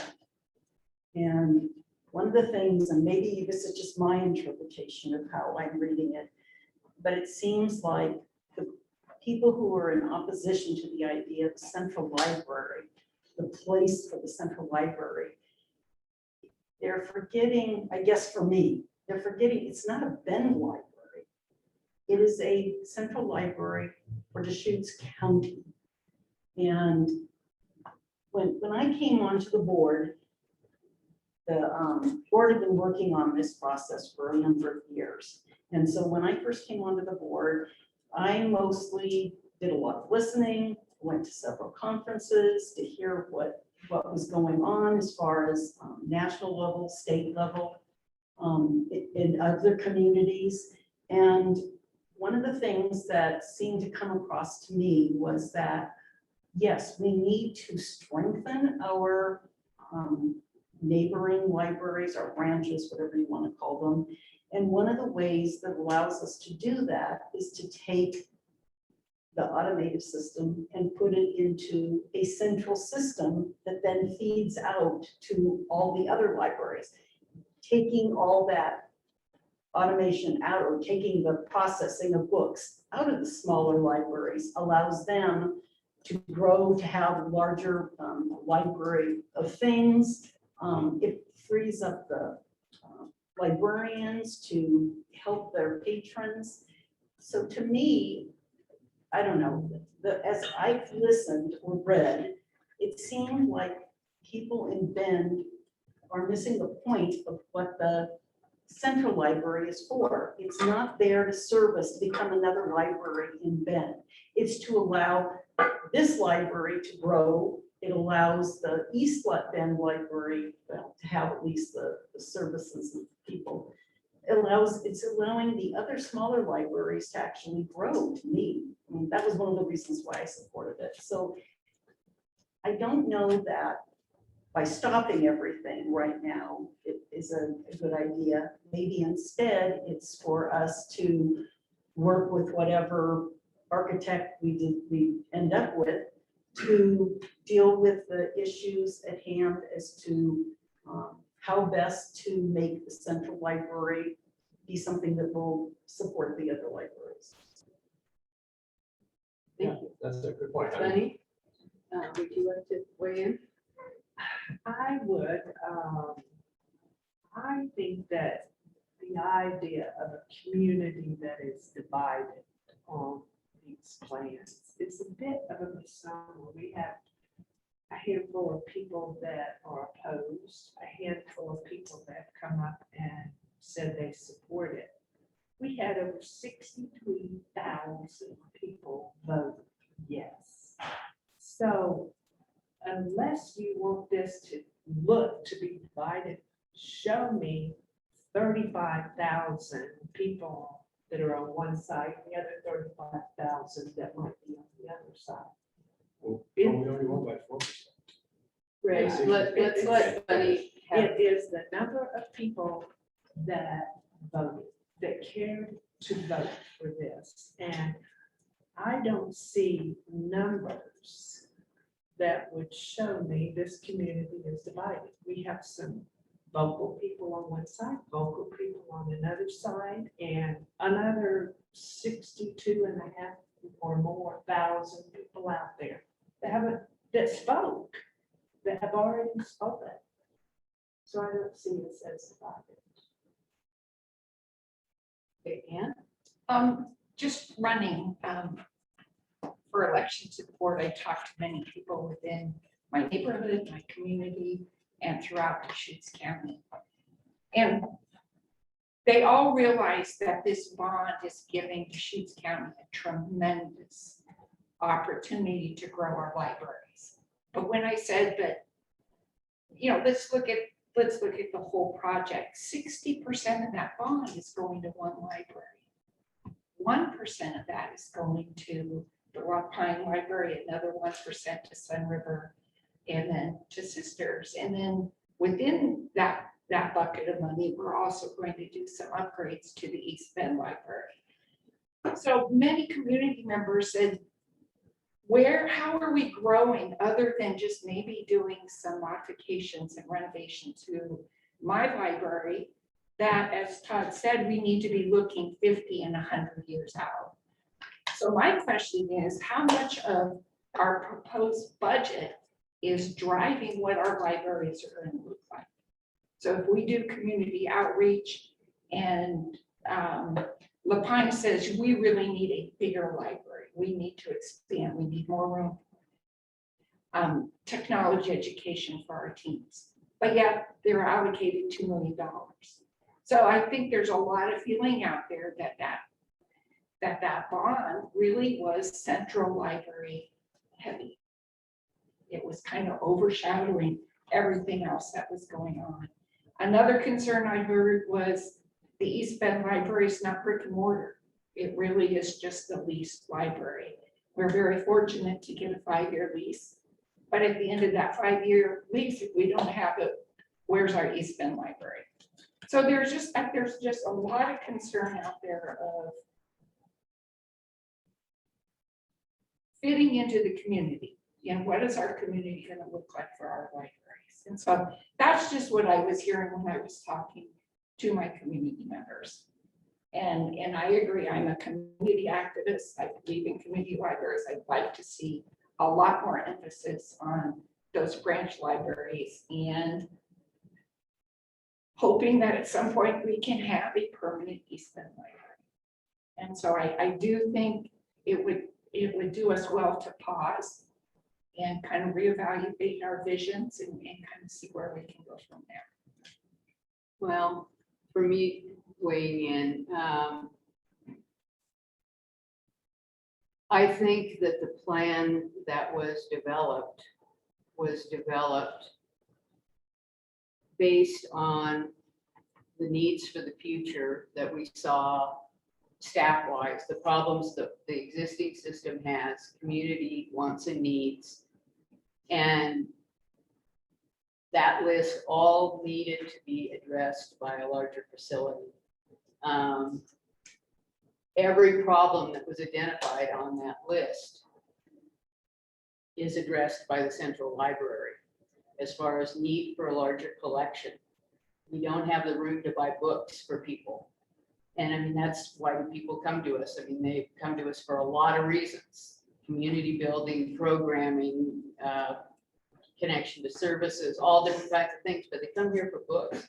We don't have space for books. We need a better processing system that positions us for the future. So as Linda Davis pointed out months ago when she was still on the board, this plan is the start of a process. It's the start of a beginning. And it positions us through that processing system to be able to look at a lot of innovative ways of delivering materials, from kiosks to holds pickups to library on the go, of being able to push out library services into our communities, into our neighborhoods, without the commitment to bricks and mortar. I agree that East Bend is a problem that, you know, we are going to have to face down the road, because we want to keep that facility, and we've always been committed to keeping that facility. The only conversation that was had around that particular site was when we thought, well, if we're going to build a social library, why don't we build it over on the east side? And then we looked for land, and that was the stopping point. That there was not any suitable land on the east side that we could relocate that building, that facility in. So we said, let's leave it where it is. We've got a 5-year lease. We've got another 5-year option on that lease. And we remain committed to services in East Bend. You know, as far as the election results, we did win by a slim margin, relatively slim margin. It was much lower than our projected margin when we did our polling. And I am of the belief that, you know, I think obviously the pandemic had an effect on that. But also, I think the fact that misinformation was disseminated before the election that this meant the closure of East Bend, that mobilized people and scared people, and we are still dealing with the fallout of people thinking that we're going to close the libraries. They think we're going to close East Bend, and they think we're going to close downtown Bend. And that was all a direct result of misinformed information that was put out to the voters. So you had a confused electorate, a divided electorate, because they weren't dealing with real facts, and it affected the voting. The fact that Ann got elected in an area that did not support the bond is not surprising. She ran in opposition to the bond. The bond was defeated in that area of the county. The bond did very well in other areas of the county. We actually did better in Bend than the city's transportation bond. We were won by a larger percentage. So there's clearly support for this. And on just a philosophical level, you know, taking us out individual arguments, our democracy is built on a majority rule. And to go back after the fact and start casting allusions to what the voters did or did not know. I mean, it was clear. We were as transparent as we could possibly be. And that's one reason we purchased the land in advance of the election, because we wanted people to know exactly where this facility was going to go. And we did a due diligence on the land. We looked at every piece of dirt, 6 acres of dirt and larger that was available in Deschutes County. We sent the realtors out for a second round and said, well, bring us the land that even might become available. Even if it's not for sale right now, what else is out there? So we took 2 passes at that, and this was the clear choice. You know, and so with every major public project in Deschutes County, since I've lived here, in the 40 years that I've lived here, there's been controversy. You think of the Bill Healy Bridge, you think of the extension of Reed Market Road, you think of the location of the hospital, all of those things were controversial. And you could have, if you said not everybody agrees with this, you would never have any infrastructure constructed in this town or in the county as a whole.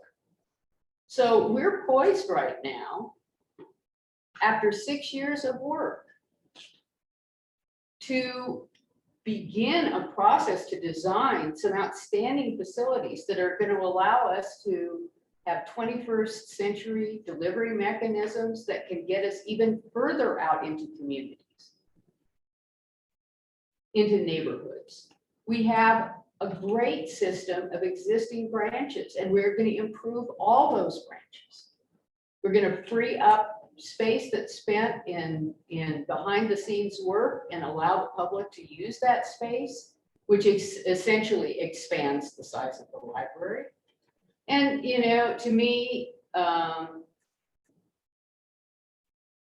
Greg has made it clear, and I know this from other public processes, that the more delays we have, the more it costs the voters. And ultimately, I feel a big responsibility. The voters trusted us with a large amount of money. And I want to make sure every dollar that we can get into these buildings to make these buildings outstanding for them and to deliver on our promises, we've got to maximize the amount of money that goes into these buildings and make them great for people. I mean, I think people loved it when we opened this building. They loved it when we opened the building in Lapine. You know, we've given the public good library services all these years, outstanding service, and this will allow us to do that.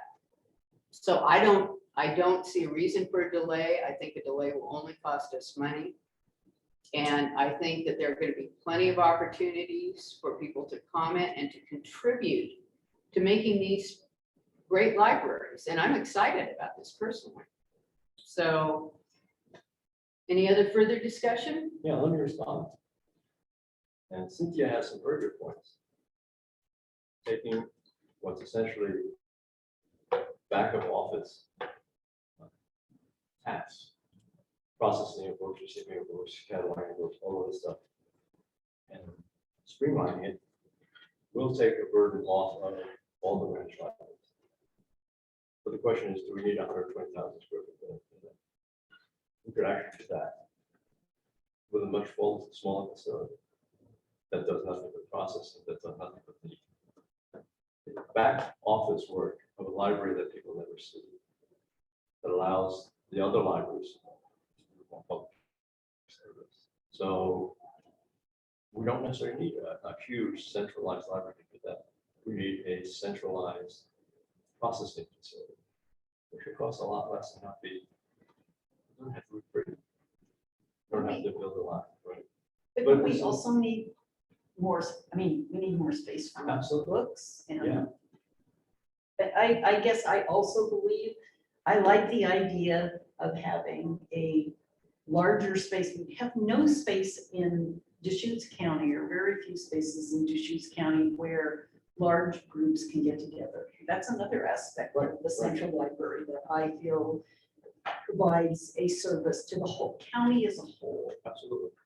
And I went back and looked at the really only community survey that was done for us by Burke.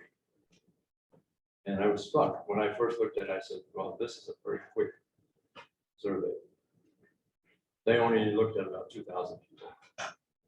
Well, we've gone through in several years, 6,000 people for our survey with an architect. This is a company that does real surveys. And one of the things they came back to us was people want more meeting space. But the thing they want is meeting spaces for from 1 to 12 people. Wide space for a single person. 2 places, 2-person space for tutoring. 12 to 15 people in a nonprofit organization out there or the community gathering. And one of the, I think it was one of the people from the symphony actually said, there's a big difference between having a space for a symphony and one for a community gathering. Is it the role of the library to provide all of that, symphonic space, or something in between? Or is it to have more flexible space so that people can have 1, they can have 2 people, they can have 12, 15 people, they can have 40 people, or they can have this Brooks room which will hold 80. Very popular size, 80. So do we really need a space for 400 or more people? That was the question. They came back with that. And I was surprised. Burke survey came back with that in 2017. These are community leaders that said that. It's the size of the meeting rooms that are important. I've asked for years and years and years. Let's see the data on what's the demand on the library meeting spaces. How big a group do they want? Why can't they get their space? Well, they couldn't get this room because somebody else had it, but they only had 40 people in it. Where somebody else had about 120 that wanted to meet, but it was taken by 40. If this were flexible, we could make that. We could accommodate the public. So I agree with you. We need more space. But if we put it all in one building at the north end of Bend, how does that actually help people from apply to meet with their groups? They all have to come up here. The idea that one large facility at the north end of Bend for meetings is going to free up space in the client for more meetings. I don't see it happening. I think that's one of the problems that people are in the back of their minds. They're thinking, you're building this big building, you're telling us it's going to meet all of our needs. It's not meeting my need where I live. And what they did is where they go to their library. They wanted more meeting space. What they are. Yeah, we can have more space for books. We take away space for processing and everything from the local libraries, and it will give us more space. But in fact, the footprint remains the same. If they really wanted more space for multiple activities, maybe we should build something a little bit bigger. The other thing is, the North Library is 3 downtown libraries. We never really discussed building maybe 2 libraries the size of Bend, different locations. Where the population of the Bend actually is, the north end and the southeast end. It could cost us a lot less than building one huge library. And it would meet the needs of the community where they live. You know, one of the things we have in our governance policy is to provide the services that people want, where they want it, when they want it. Where they want it is where they can get it. That is a driving force in my mind. Here's the philosophical, well, What do we do with, okay, the library has spent over 6 years researching this. And there's been numerous people, I mean, thousands of people who have weighed in and been part of this. So where were all those negative people that we are now hearing? Why weren't they coming out and saying something as we're going through the process, as the library was going through the process? I mean, at what point do you stop and say, okay, we've done this research, we know this, and we need to, I mean, you're never going to make everybody happy. right. But we got to go back, and I went back and looked to see how did we query the public when we did our community outreach services? And we did it with official. Canterbury did the outreach for us. And this is why I was asking Greg about the charrette process. Architects do a charrette process. Working company do a community survey. Canterbury went out and showed pictures. And I went to every single one of their community outreach at every single library, except for Sun River. I got there late because there was a line was at the same time, and 2 people showed up at Sun River anyway. What they saw was pictures. What meeting rooms look like, a children's discovery room, and all the rest. There were 6 pictures, and they got green dots to put on the 3 that they liked the best. It's a charrette process where you look at pictures, you look at design. Those were held at their local library. And I think what they did, the people who participated thought, yeah, I want this meeting room. I want this children's discovery space. I want space for more books. I want space for community events, performances, author readings. I want all this stuff. And then they chose the top 3 they wanted. But it was at their library. At none of the meetings I went to, those presentations, did actually somebody stand up and say, this is what we're going to have at a single large library. What of these functions, services do you like the best? They were just told, what do you like?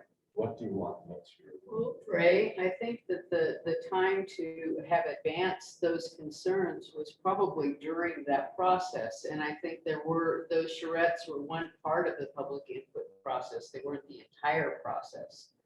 But if you look at the rest of the process, it was at the county fair.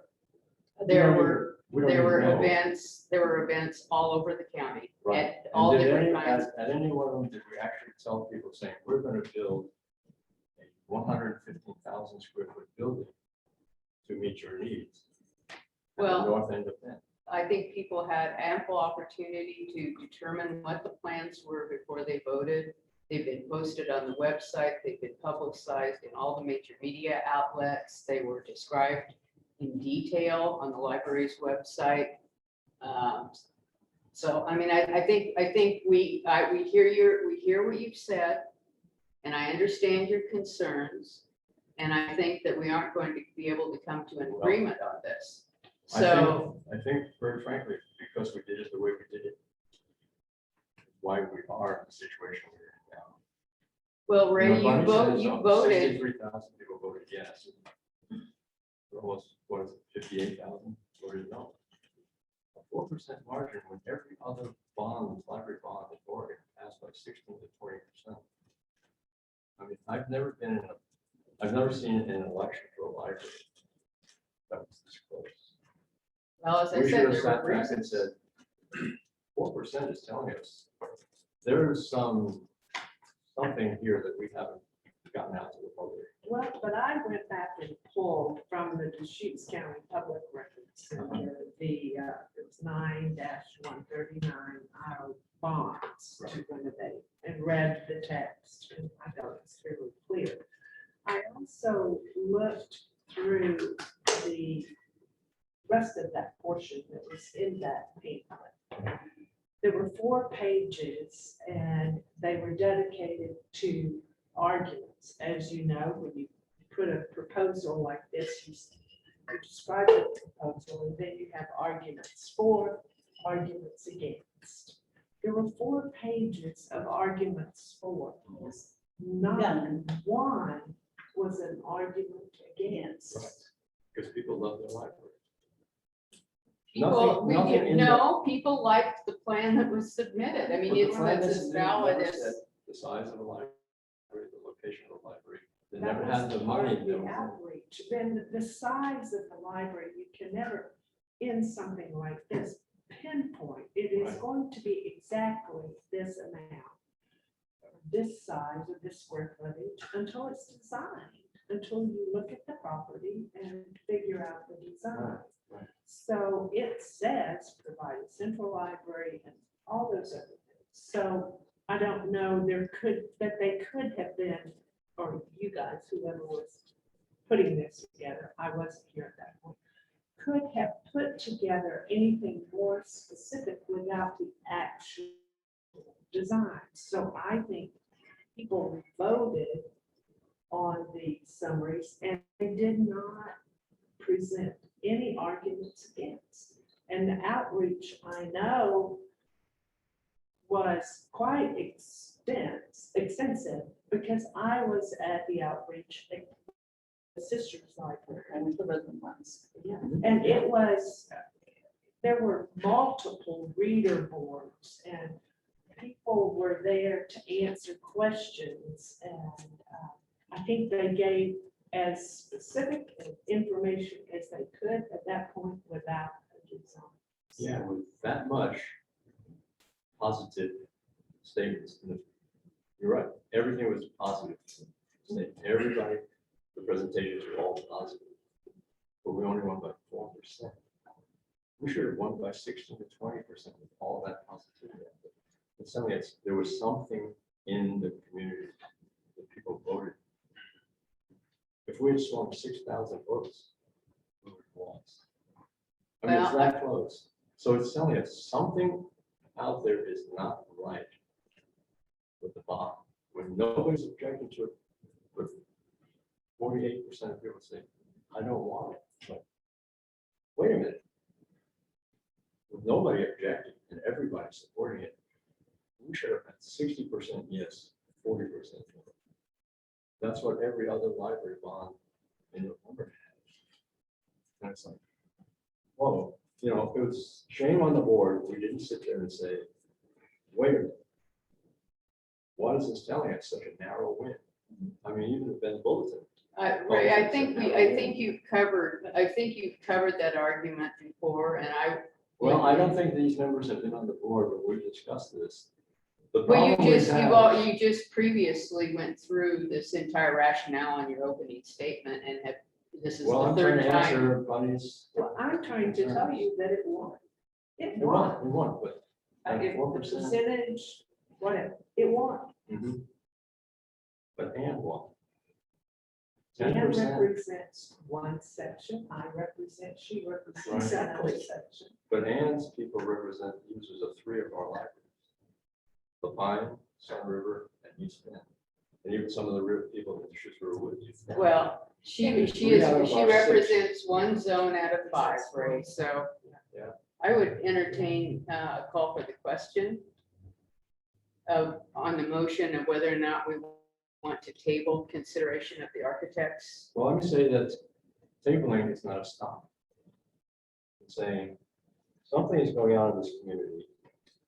It's in our own best interest to pause. I think we've Go heard you, forward. Ray. I think you've been heard, and I think that it's time for us to take a vote on this. Let me say by our governance policies, we try to understand the issues raised by any one of the board members. Does We anyone don't have any use- questions about what Ray has We said? don't use the idea that time is up. I mean, I remember when we deliberated, you weren't there, we deliberated on the only other huge community issue that has ever faced this board. That was internet policy. Right, And we deliberated that for about 3 months. But when we finished, we made our decision, announced it to the public. But we did the right thing because we spent the time to do it.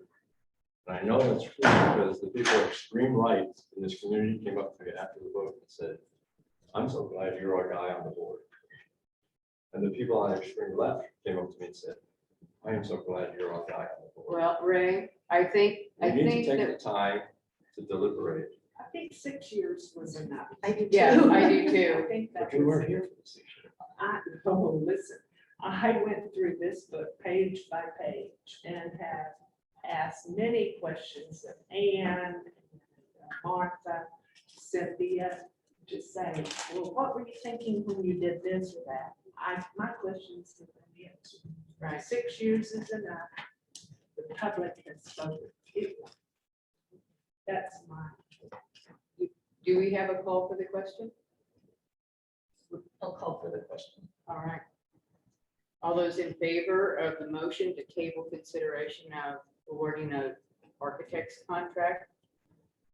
Say aye. Pending public outreach. Aye. All those opposed? Aye. Motion fails. Okay, so based on that, do people have questions that, I guess we need to wait till Greg comes back? Yeah. Do we want, let's take a quick break. Yes. And yes. Break sounds good. Until 3 o'clock, and we will resume and get stretch our legs. Go ahead. Yes. Okay, we'll re-adjourn at 3.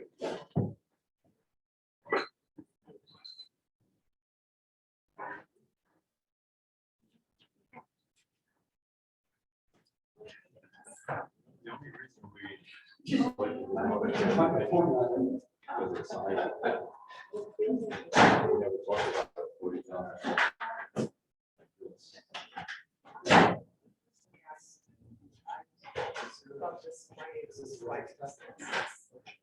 We did a lot of work. So we did a lot of rubber stamp.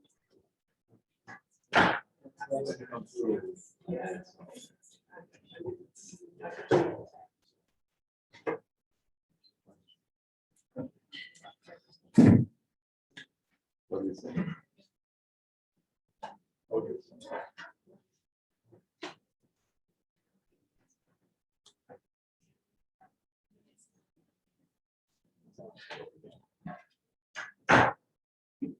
This is far.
Okay, all righty, well, I will reconvene us. So we have the summary, we've had the presentation by Greg. So do people have additional questions for Greg about the process that was used, or are people ready to make a motion? Or how do you want to proceed? And if you do want to make a motion, I have a sample motion drafted from our, sorry, my brain just slowed down, from our attorney. Can you tell me, Thomas Hacker, what was it that they didn't have that? You know, their score, the lowest component of their score was their interview. Huh? And they had a 3-person team. And, you know, on the technical side of their proposal, they scored very well when you look at the numbers. Right. The interview process, and one of their team members, teammate wise, Snowetta, which is a large firm. You know, I think that, and some of this, Ray, I'm speaking for me as I do it, because with the 8 of us, we really try to do our individual thing and then let it meld together through the system. They didn't resonate as being a cohesive team working well.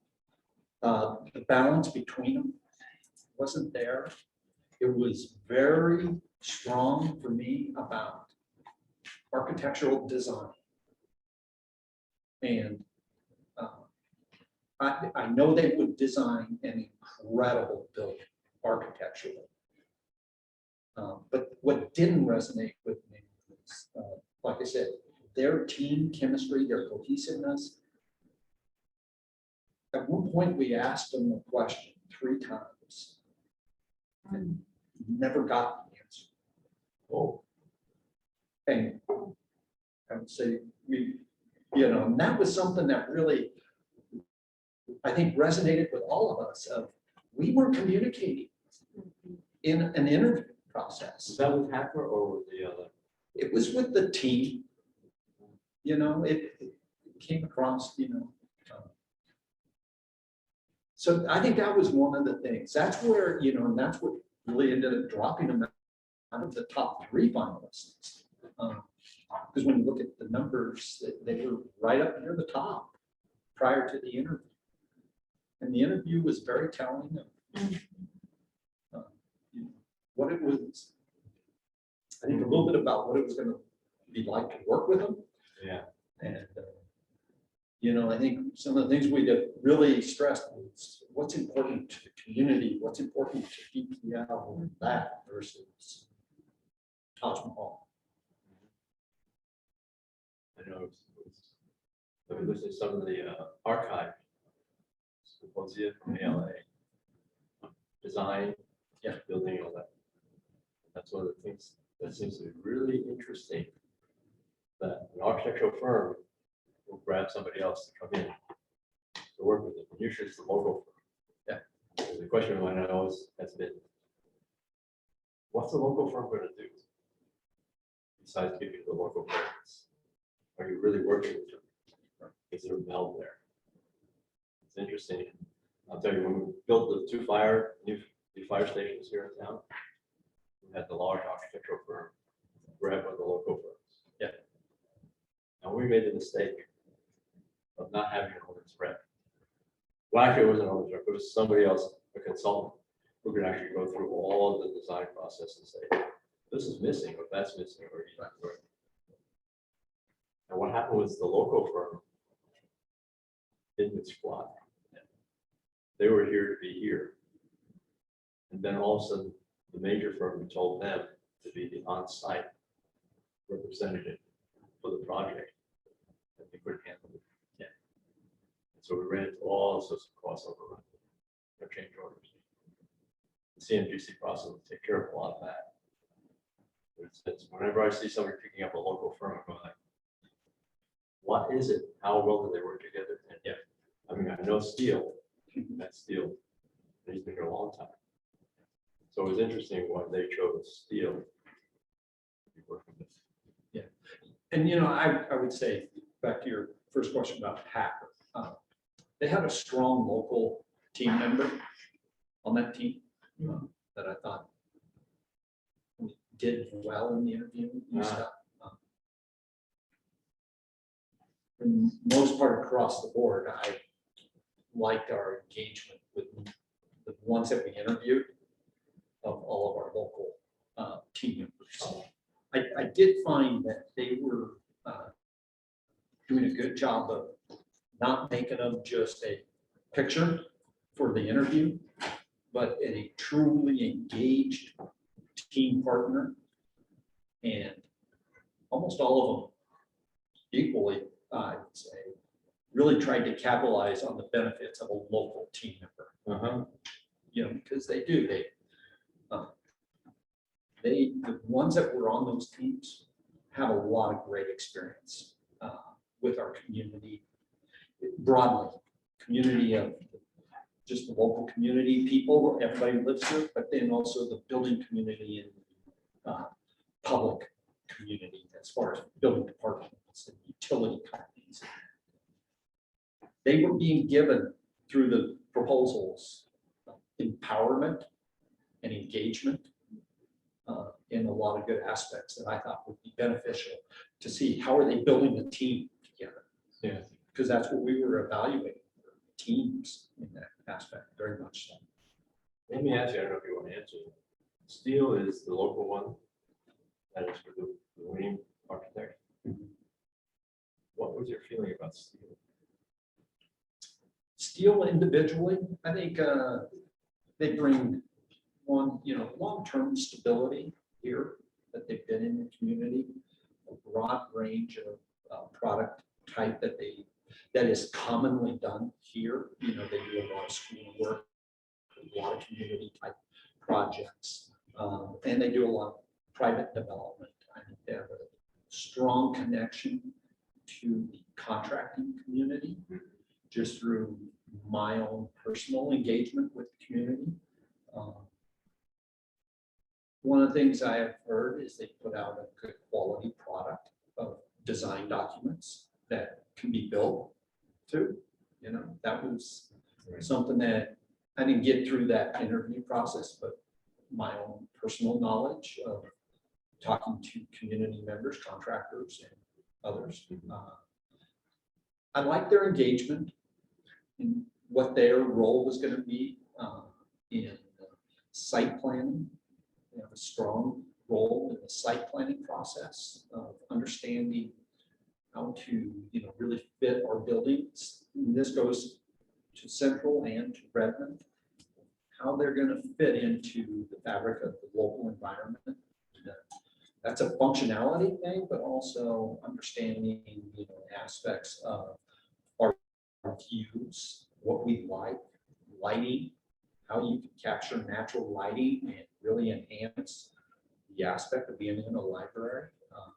And I think that depth of experience here in Central Oregon and what our climate is like, how the sun reacts throughout. Lighting is a major component. And, so I think that was one of the things that I saw that they were given a really good chunk of that site, and that's how that building is going to play off of so many things, and how it will read to us from as you pass it, how you interact with it, how you engage into it. And siting is not an exciting topic, but it is such a very important basic function. That's critical. Yeah, and so that was, for me, that was personally one of the things that I thought that they were bringing a strength to it, to their team. Been here a long time. The aspect that that Todd said, that this company designed the, or Vancouver Library, and I've been there many times.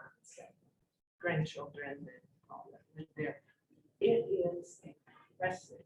That I love that library. The flow is excellent. The children's library is to die for, and I feel comfortable the first time you walk in the library. I don't know what it is, but so I was very impressed that they designed that library. Yeah, Cynthia and I got a chance to tour that library with staff, I don't know, 2 years ago now. Yeah, pre-COVID. And yeah, it was fascinating to see what they did and some really innovative things. Their teen space was incredible and just those, yeah, in addition to the children's space, but I mean, they really, it was a great combination of space usage and then really inspirational design elements and that community is incredibly proud of that library. I mean, it is like a landmark in that community. But one of the things that the reason they had this incredible teen section was because the architects actually brought teens in to find out what these kids wanted to make this be a space that they would enjoy being. And it seemed to me in talking to the librarians that different sections of the library, that's exactly what the architect team did, was bring in the people from the community and to talk about what would be usable and good for them. Yeah, and it was packed with teens when we were there too. And they talked to us about that. Yeah. Those aspects. And I think that was something that really spoke to a lot of us of how they go about their community engagement. And that was one of those elements of they were so into, well, this is how we're going to go talk to teens, you know, and it's like everybody talked about community engagement. They really had a good message that they were able to put forward and say, here's what we did here, here's how we got it to work. That I think resonated with a lot of us as evaluators as we went through all of these. And I'll tell you what, I felt a really great group of teams that presented. When you look at the top 5, they've all done multiple libraries.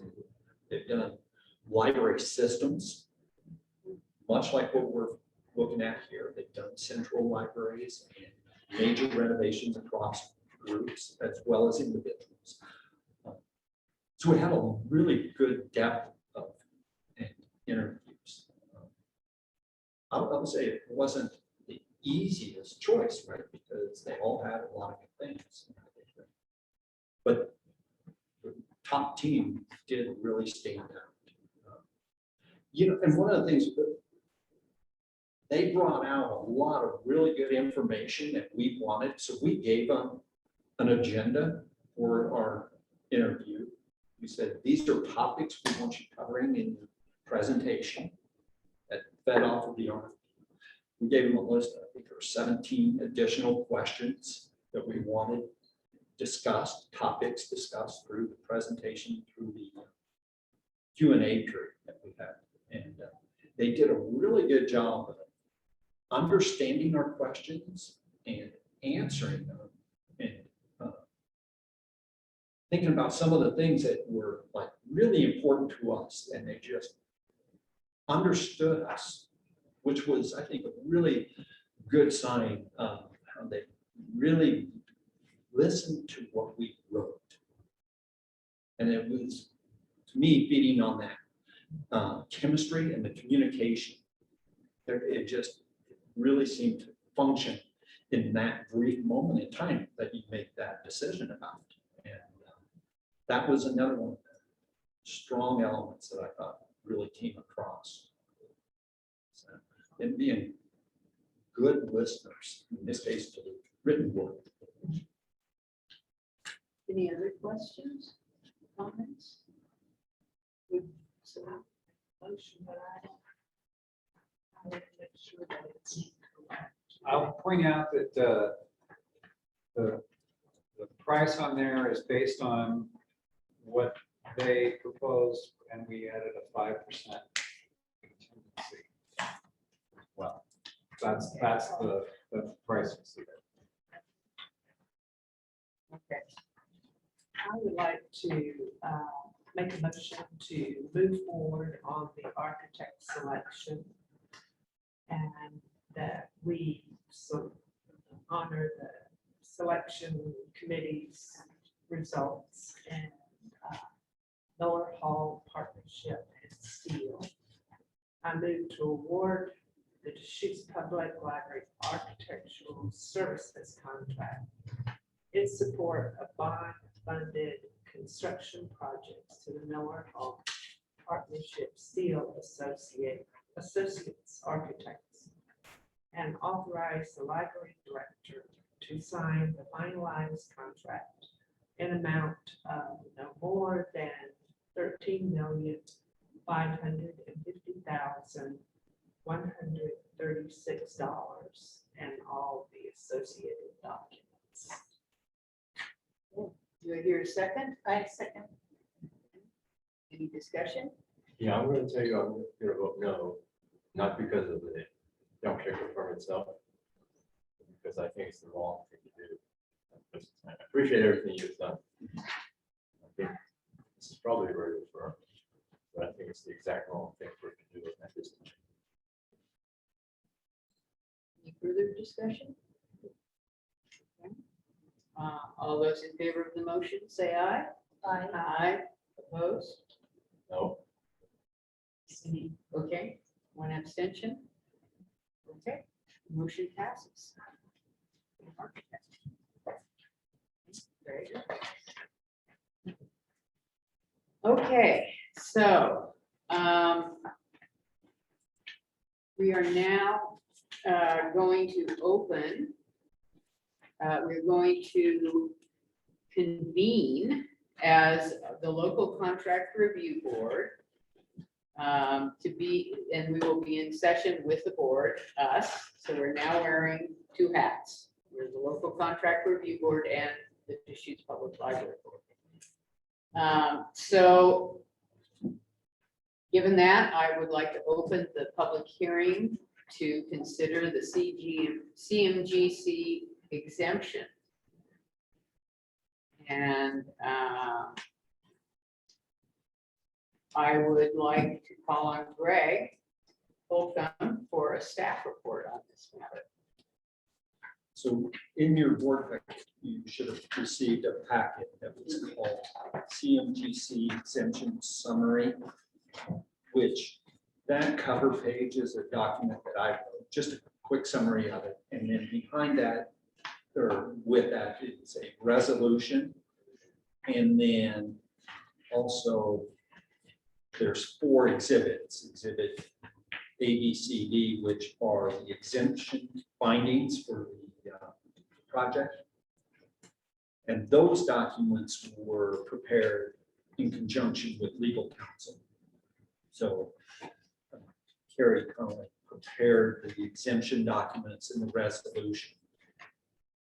And those are the technical documents that you're basically going to be approving today. So in summary, there's a couple different ways, 2 or 3 ways to go about contracting for construction services. A very traditional is what's called design bid build, and that's where you do your complete design process, and when that's all done, then you go and you put it out to a competitive bid process, hire a contractor and go build it, which is a very traditional method used extensively. Second method is CMGC, which is CM is construction manager / general contractor. And this is a method by which you go out and you select your contractor based on a set of criteria. And you go through to pick them, to bring them on board early in the beginning of the design process and to work with you in a more partner way. It's a method that's used extensively in both public works and private works. Within the public contracting rules, EPL's contracting rules is, the baseline is design, bid, build. And then when you want to do a CMGC approach to selecting contractors, it requires an exemption to be approved by the board. And so that's the process that we're going through right now, is to prepare the exemption, which is prepared in front of you, which outlines the findings, outline what are the benefits of using that process for contract.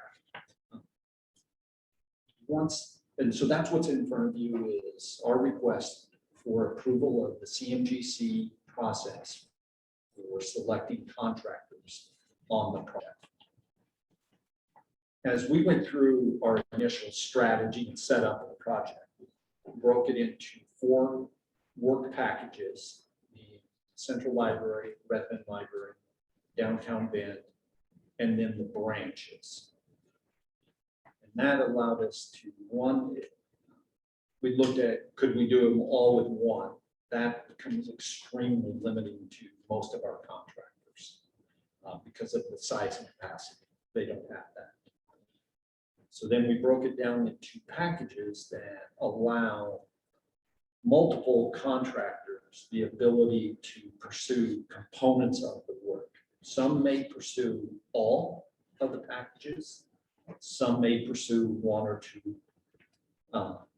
So I think that was something that we looked at. As you, and if you read through the findings, there's a lot of real positives about the CMGC process. It engages the builder to bring their expertise into the design side of the process. And that is where they will start looking at the design. They'll sit right there with us and the architect as we evaluate what building systems do we want to use, what type of structural system, what type of mechanical, electrical, plumbing, what's the newest and latest technology that they know about, what from a constructability, what is going to be functional and easy to work with, marketability, what's happening in our market today. As you guys probably have heard, it's a very dynamic and moving building materials market, availability of materials, cost of those materials, and options. So these are all things that a contractor is going to bring to the table. And the CMGC method is a lot about partnering, being a team member. It's open book. We see everything.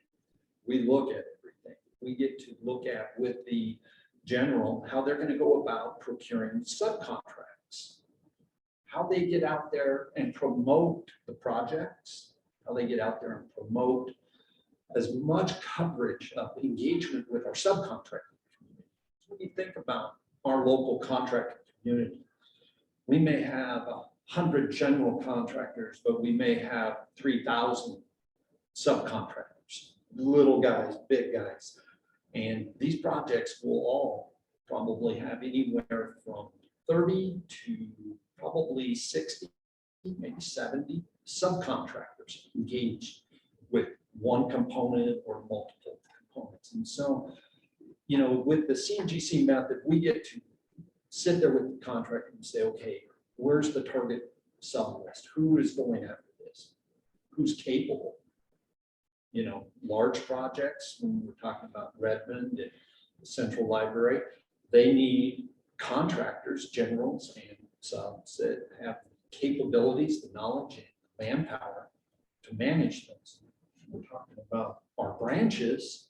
Now we've got a smaller package and we can target our smaller subcontractors and everything out there. But through working with the CMGC, we're going to be able to still promote that. So it promotes good competition, good exposure to our subs. One of the things we always talk about, and you probably heard the word value engineering. And value engineering is talked about and used in many different ways. When you do value engineering in the early design stages of schematic, concept, and design development, you are looking at the best value. How do you spend the money wisest, and that you're getting the best bang for the buck, and how that's going to fit. When you're doing value engineering at the end or during construction documents, you're doing cost cutting, not value engineering. It's about, I got to cut to get back to my budget. So value engineering is most valuable early in the stage. And that's why when you're not in the traditional design bid build, you get no information, no feedback from your generals. And that's a real benefit that we see. Schedule is probably one of the other really big benefiters of looking at what types of materials we may need to order early because of availability, where we award a single subcontract in order to engage somebody. Elevators right now are months and months out. They're a challenge. So that may be somebody. Particular materials can be, depending on what we pick, can be long lead times or something we want to buy early in the schedule. Breaking up packages. I would expect that we will have early site development packages and to go in and prepare the site for the building construction. And that's whether it's demolition, grading, utilities, infrastructure. And what that does is those are plans that we can get done faster, get in and execute the work quicker. Site work always has a higher level of unforeseen conditions. You want to attack it early. You get in there, same with our streets and those things. So that when you're ready to build the building, you've dealt with those by starting early. Well, that's the value of having that CMGC, because we can put out a site package to the site subs, get them started while we're still finishing building design. And it's a strategy. We built that into our schedule, something that I believe in, my team believes in, that it brings value by getting out there and doing that. Like I said, I will always push the schedule, and that's one of the ways. CMGCs like to push the schedule. You build that team chemistry between the contractor and the architect through this process, where they're working together to solve problems. When they come together and say, here's an issue, here's our solutions, here's the one we think is the best and that we should go forward with, and they've already worked it out because they are in step together, that's the value that we're going to get in the end. Sometimes you don't see it, oh, it was savings. Well, no, how many we never saw because they solved the problem without cost or time impact because of their close working relationship. As we went through the whole architect selection, a big piece of that was what kind of CMGC engagement have they done? And they like that process. Every one of them really like the CMGC process because they've learned that the old traditional kind of butt heads isn't the best way to deliver projects. A partnership where at the end of the day, really happy and engaged, you know, you want to have fun through the process because the end is always better. So those are the reasons why we want to request approval of the CMGC method. Outside of that, a lot of the documentation is the required paperwork that we have to do. And Carrie Conley, I think she's possibly online, who is legal counsel, as you know, for the district, has gone through and prepared all the documents. We went through them to make sure that they aligned with the project and gave her our edits and everything so that we felt that it was addressing everything. So in case you have legal questions, she's here to help address them. She's been listening, so she's Yeah. here. Okay, well, I would like to open the floor to public testimony at this time. Is there anyone present who would like to testify on this? And Sarah, do we have anybody online that would? No, signed up for this. Okay, so we do not have any public testimony. How about board member questions? Greg? Greg, on these, if we do the resolution, to apply to every one of the projects?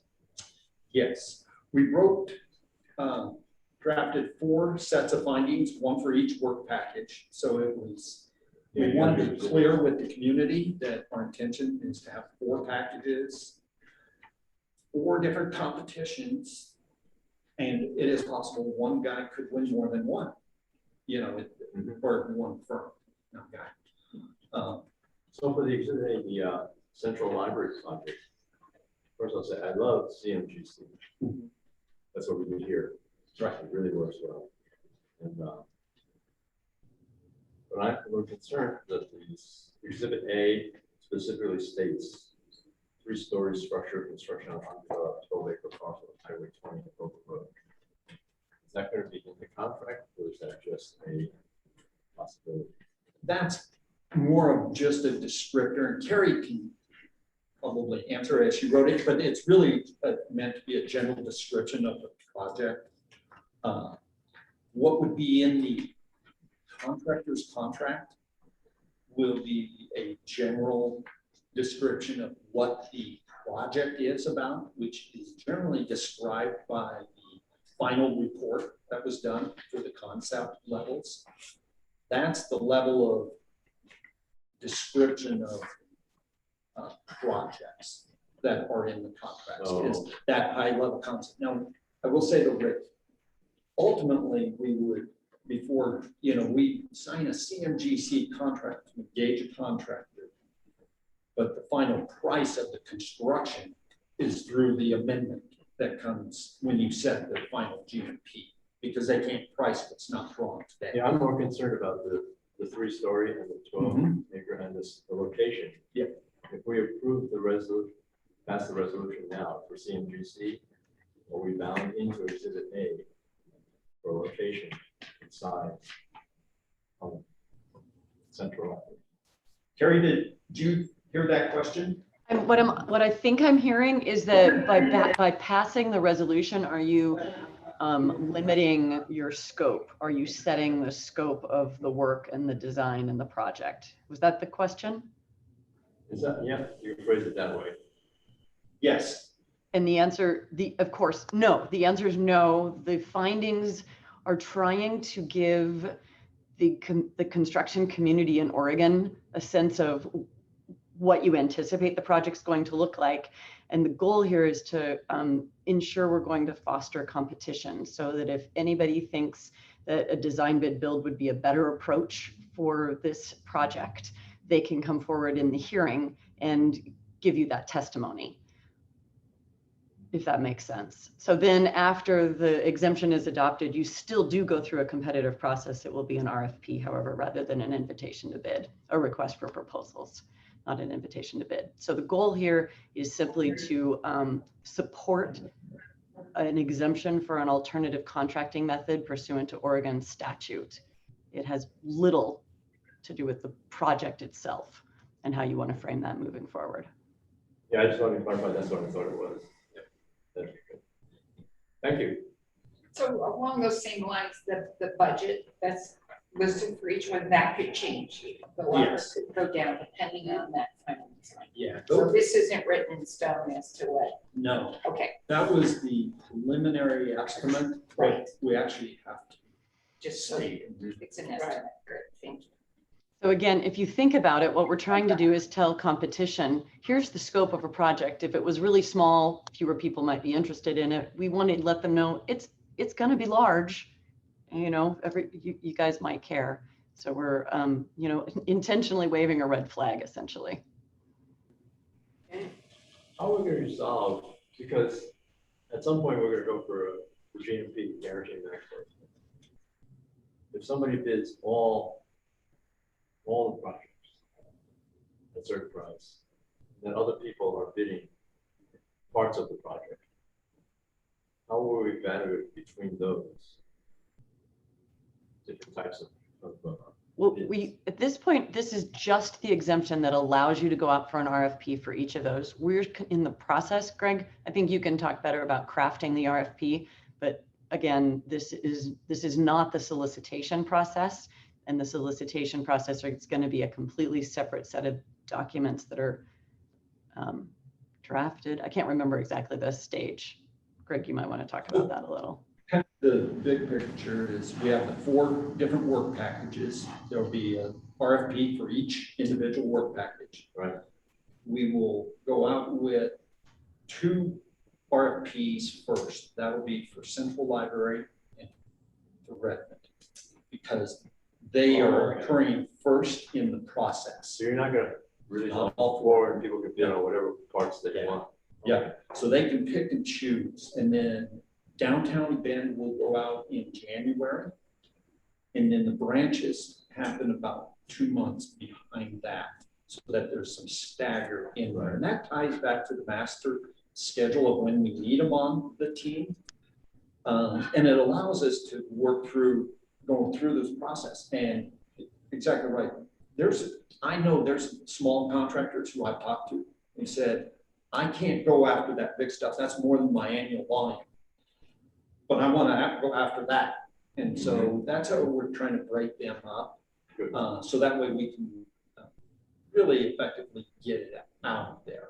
And, Will we have negotiated a GMP for the 2 major projects before we go out for, say, downtown Bend and remodels? they're all far enough down the road that, you know, ideally, we're going to be doing that final GMP off of what I like to say, second submittal set into the city. So we've got first round of plan check comments. And we know we're at the 98% to 99% complete. So our GMPs are set much further out. Now we do budgets, of course, all the way through. Well, I thought the GMP was set early on in the. You can set it at any point in time. When you set them early, you have higher level of contingencies, higher level of unforeseens and unknowns. Right. I tend to, if the project's running smooth, like to have it late a date, because it's really at that moment that you're telling the subcontractors, give me your final bid. When you set it early, the general is putting together, it's a group of budgets. And and we'll talk about that as we, like Terry said, this gives us the right to use the CMGC, the passing of the exemption. Our first 2 RFPs are in draft form right now, and along with all the exhibits that will go. We'll talk about that in August, because our plan is to issue those first 2 RFPs in August. We'll be doing outreach following this with the community, where we'll invite contractors in to tell them what our whole strategy is, and what our plan is, and what our schedule is, and how we're going to go about it, to try and get as much interest and information out to contracting community. So let me understand that. Up until the point you negotiated GMP. Attention, there could please. still be. Will the owner of the gray Dodge Ram pickup that's parked in the alley please come to the customer service desk?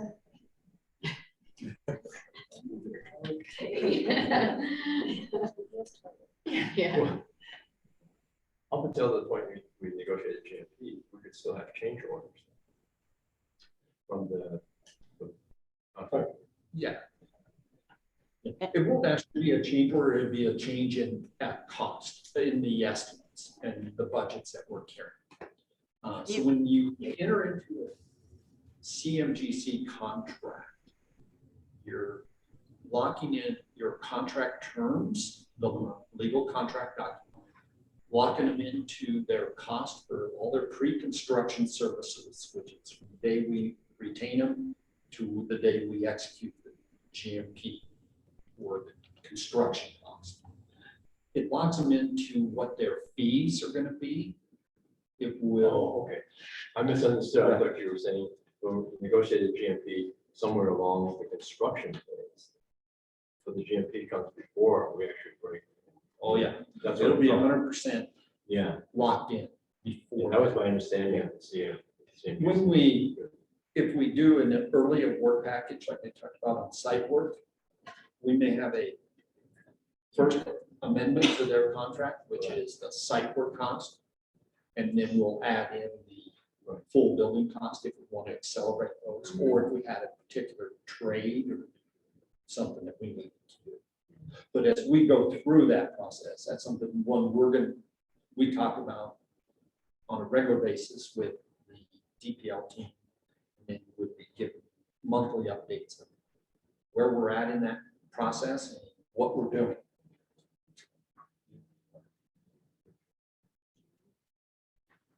Any other questions about this?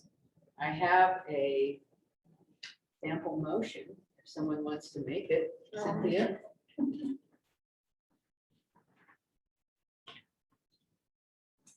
Number 7. Yeah, I wrote the 7 in. Oh, I see, okay. So I so move to adopt resolution 7? Yeah. Exempting construction through projects from competitive bidding requirements and directing use of requests for proposals and CMGC alternative contracting methods. I'll second. Okay, any discussion? All those in favor? Aye. Opposed? Okay, motion passes. Oh, and we, yeah, and we, I know, and then, yes, and we're going to, I knew there was something I had to do. We are going to adjourn the local contract review board meeting, and we will continue with the regular board meeting. I just want to be clear, the hearing was closed also prior to the, at some point before you adjourned. Yes, I apologize. Yeah. Okay, all right. Well, I'm going to sign off. Thanks all. And I appreciate the trust. Congratulations. Bye. All right, library news, Todd. Oh my. Is there anything to talk that you need me for? No. I've got a dentist appointment. Oh. If you don't mind, I can make it. Yeah. So I'm gonna step out. All We've right. seen all of you in person. I know, good to see you, Greg. Thank you for all your explanation. So one specific thing is Special Districts Association has a training for board members, and it would be required for all of us to attend for insurance liability. It's about I believe about a 1-hour training. And they're available August 4th. And so I wanted to alert you to that, and also this is kind of separate from board trainings. This is really more for insurance liability. They'll be covering things that areas where basically you could get into issues where protecting you so that you're not getting into issues where you're liable for something. So August 4th is when they have that. I just wanted to alert you to that. I can send you out more information. We have to schedule a time. Are you gone then? Okay, so that's fine. If that doesn't, my other thing was if that doesn't work, I will be sending you polls and we'll work with them for a time that works for all 5. Yeah, I will be gone as well. Okay. Shoot, there was one other thing I was going to tell you, but it's completely left my mind. No, it was something more technical. Yeah, I'm on that whole first week in the first part of August. Okay, well, we'll work on them on a time that works for all 5. But I just wanted to talk with you about it before I sent out an email, because I didn't want you to think it was like one of their regular trainings or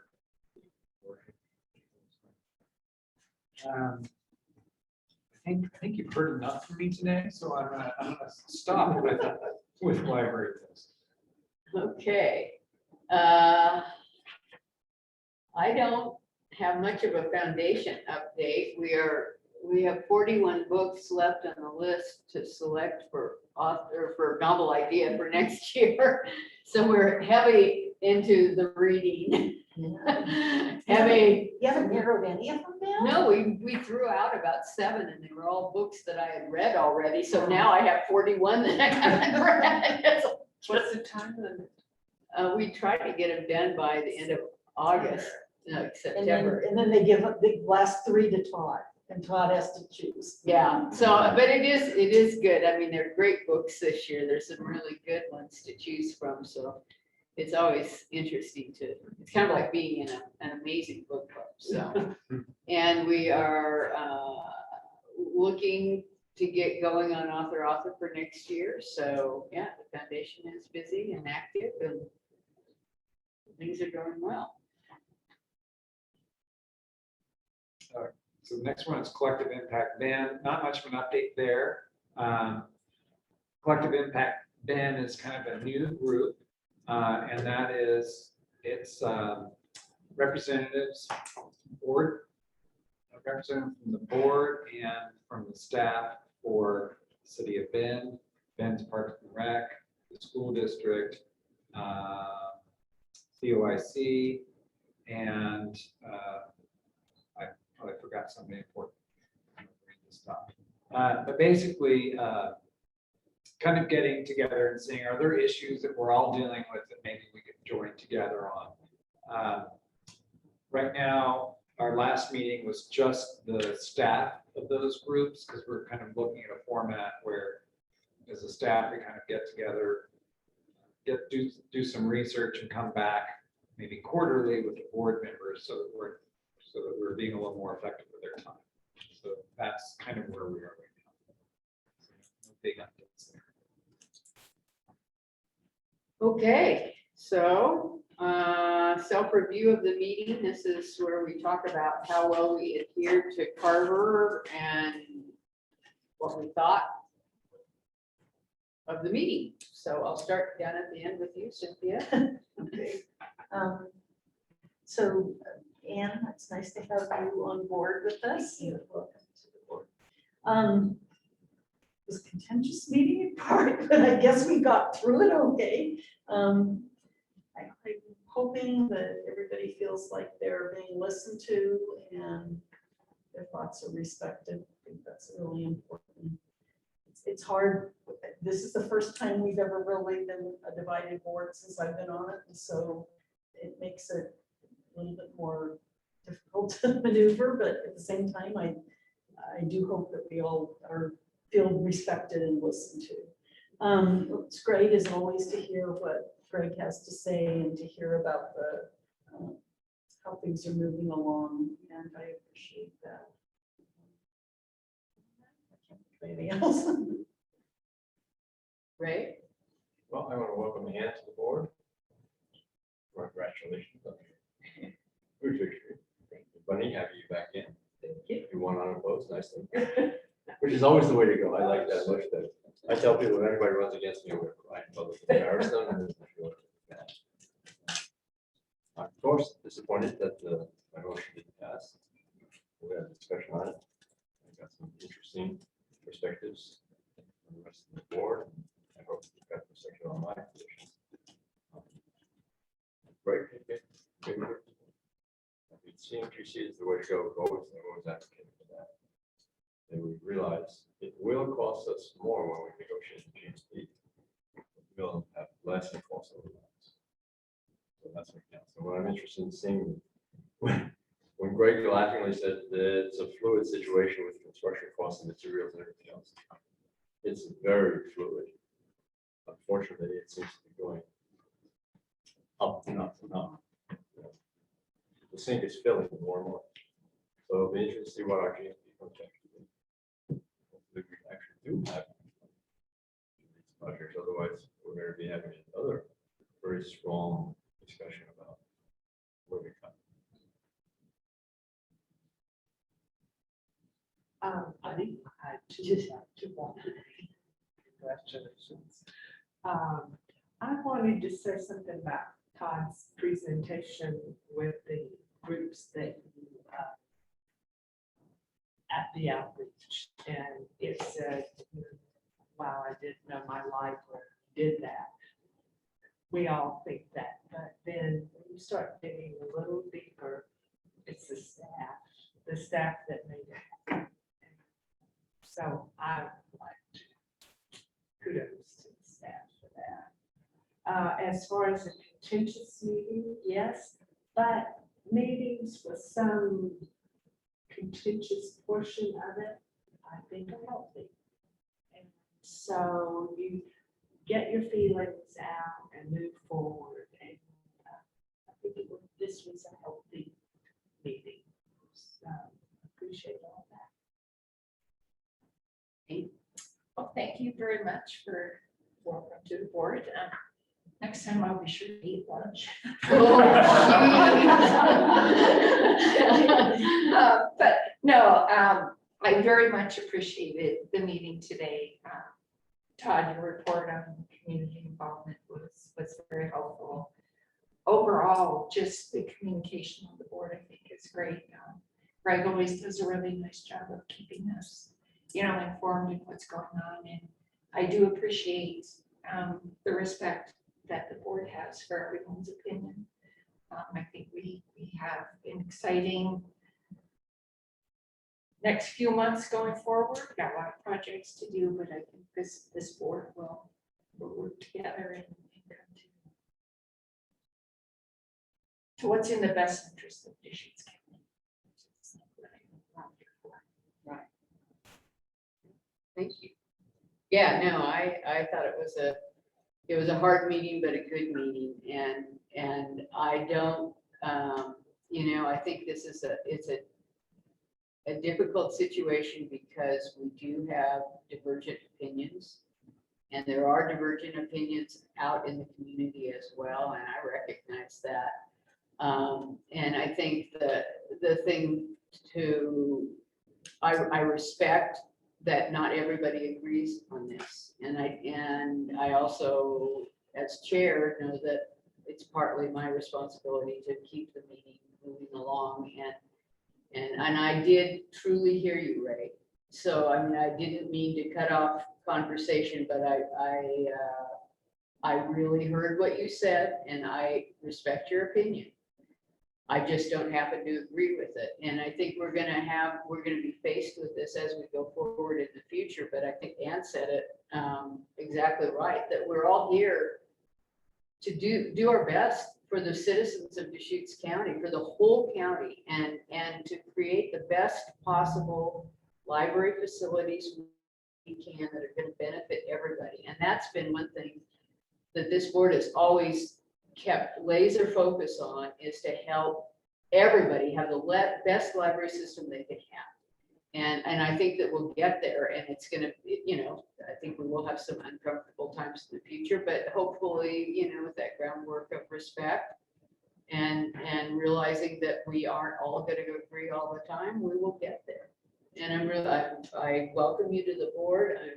Congratulations on your victory, and Bunny, congratulations on your victory as well. It's a big thing to run for public office. It's putting yourself out there, and it's not comfortable for most of us. We're not politicians, and that's not why we're doing this. We're here to make sure we have great libraries. So thank you very much. Todd? I just want to thank the public for the comments we got and we've been getting. People have asked me, is that stressful getting this comments for and against? And for me, it's a chance to talk about my favorite subject, which is the library. And I am so happy that all of you and our public are engaged in this. This is such an important project that it is important that people feel passionate about it. And I want to thank you all for the conversation today. These were some difficult conversations, and I think all of you did a really good job of making sure that your voice was heard. And I appreciate that this is difficult decisions, but at the end, kind of going back to the report that I was giving, our goal, we all have the same goal. We're trying to improve our community. And so thank you all. I appreciate taking 4 hours out of your day without food to really have these discussions. Our community and the future will appreciate it. So thank you all. Well, that, I'm going to adjourn this meeting. We made it in under 4 hours. Well, no, actually. All right. I'm supposed to be moving this. Yes, I do too.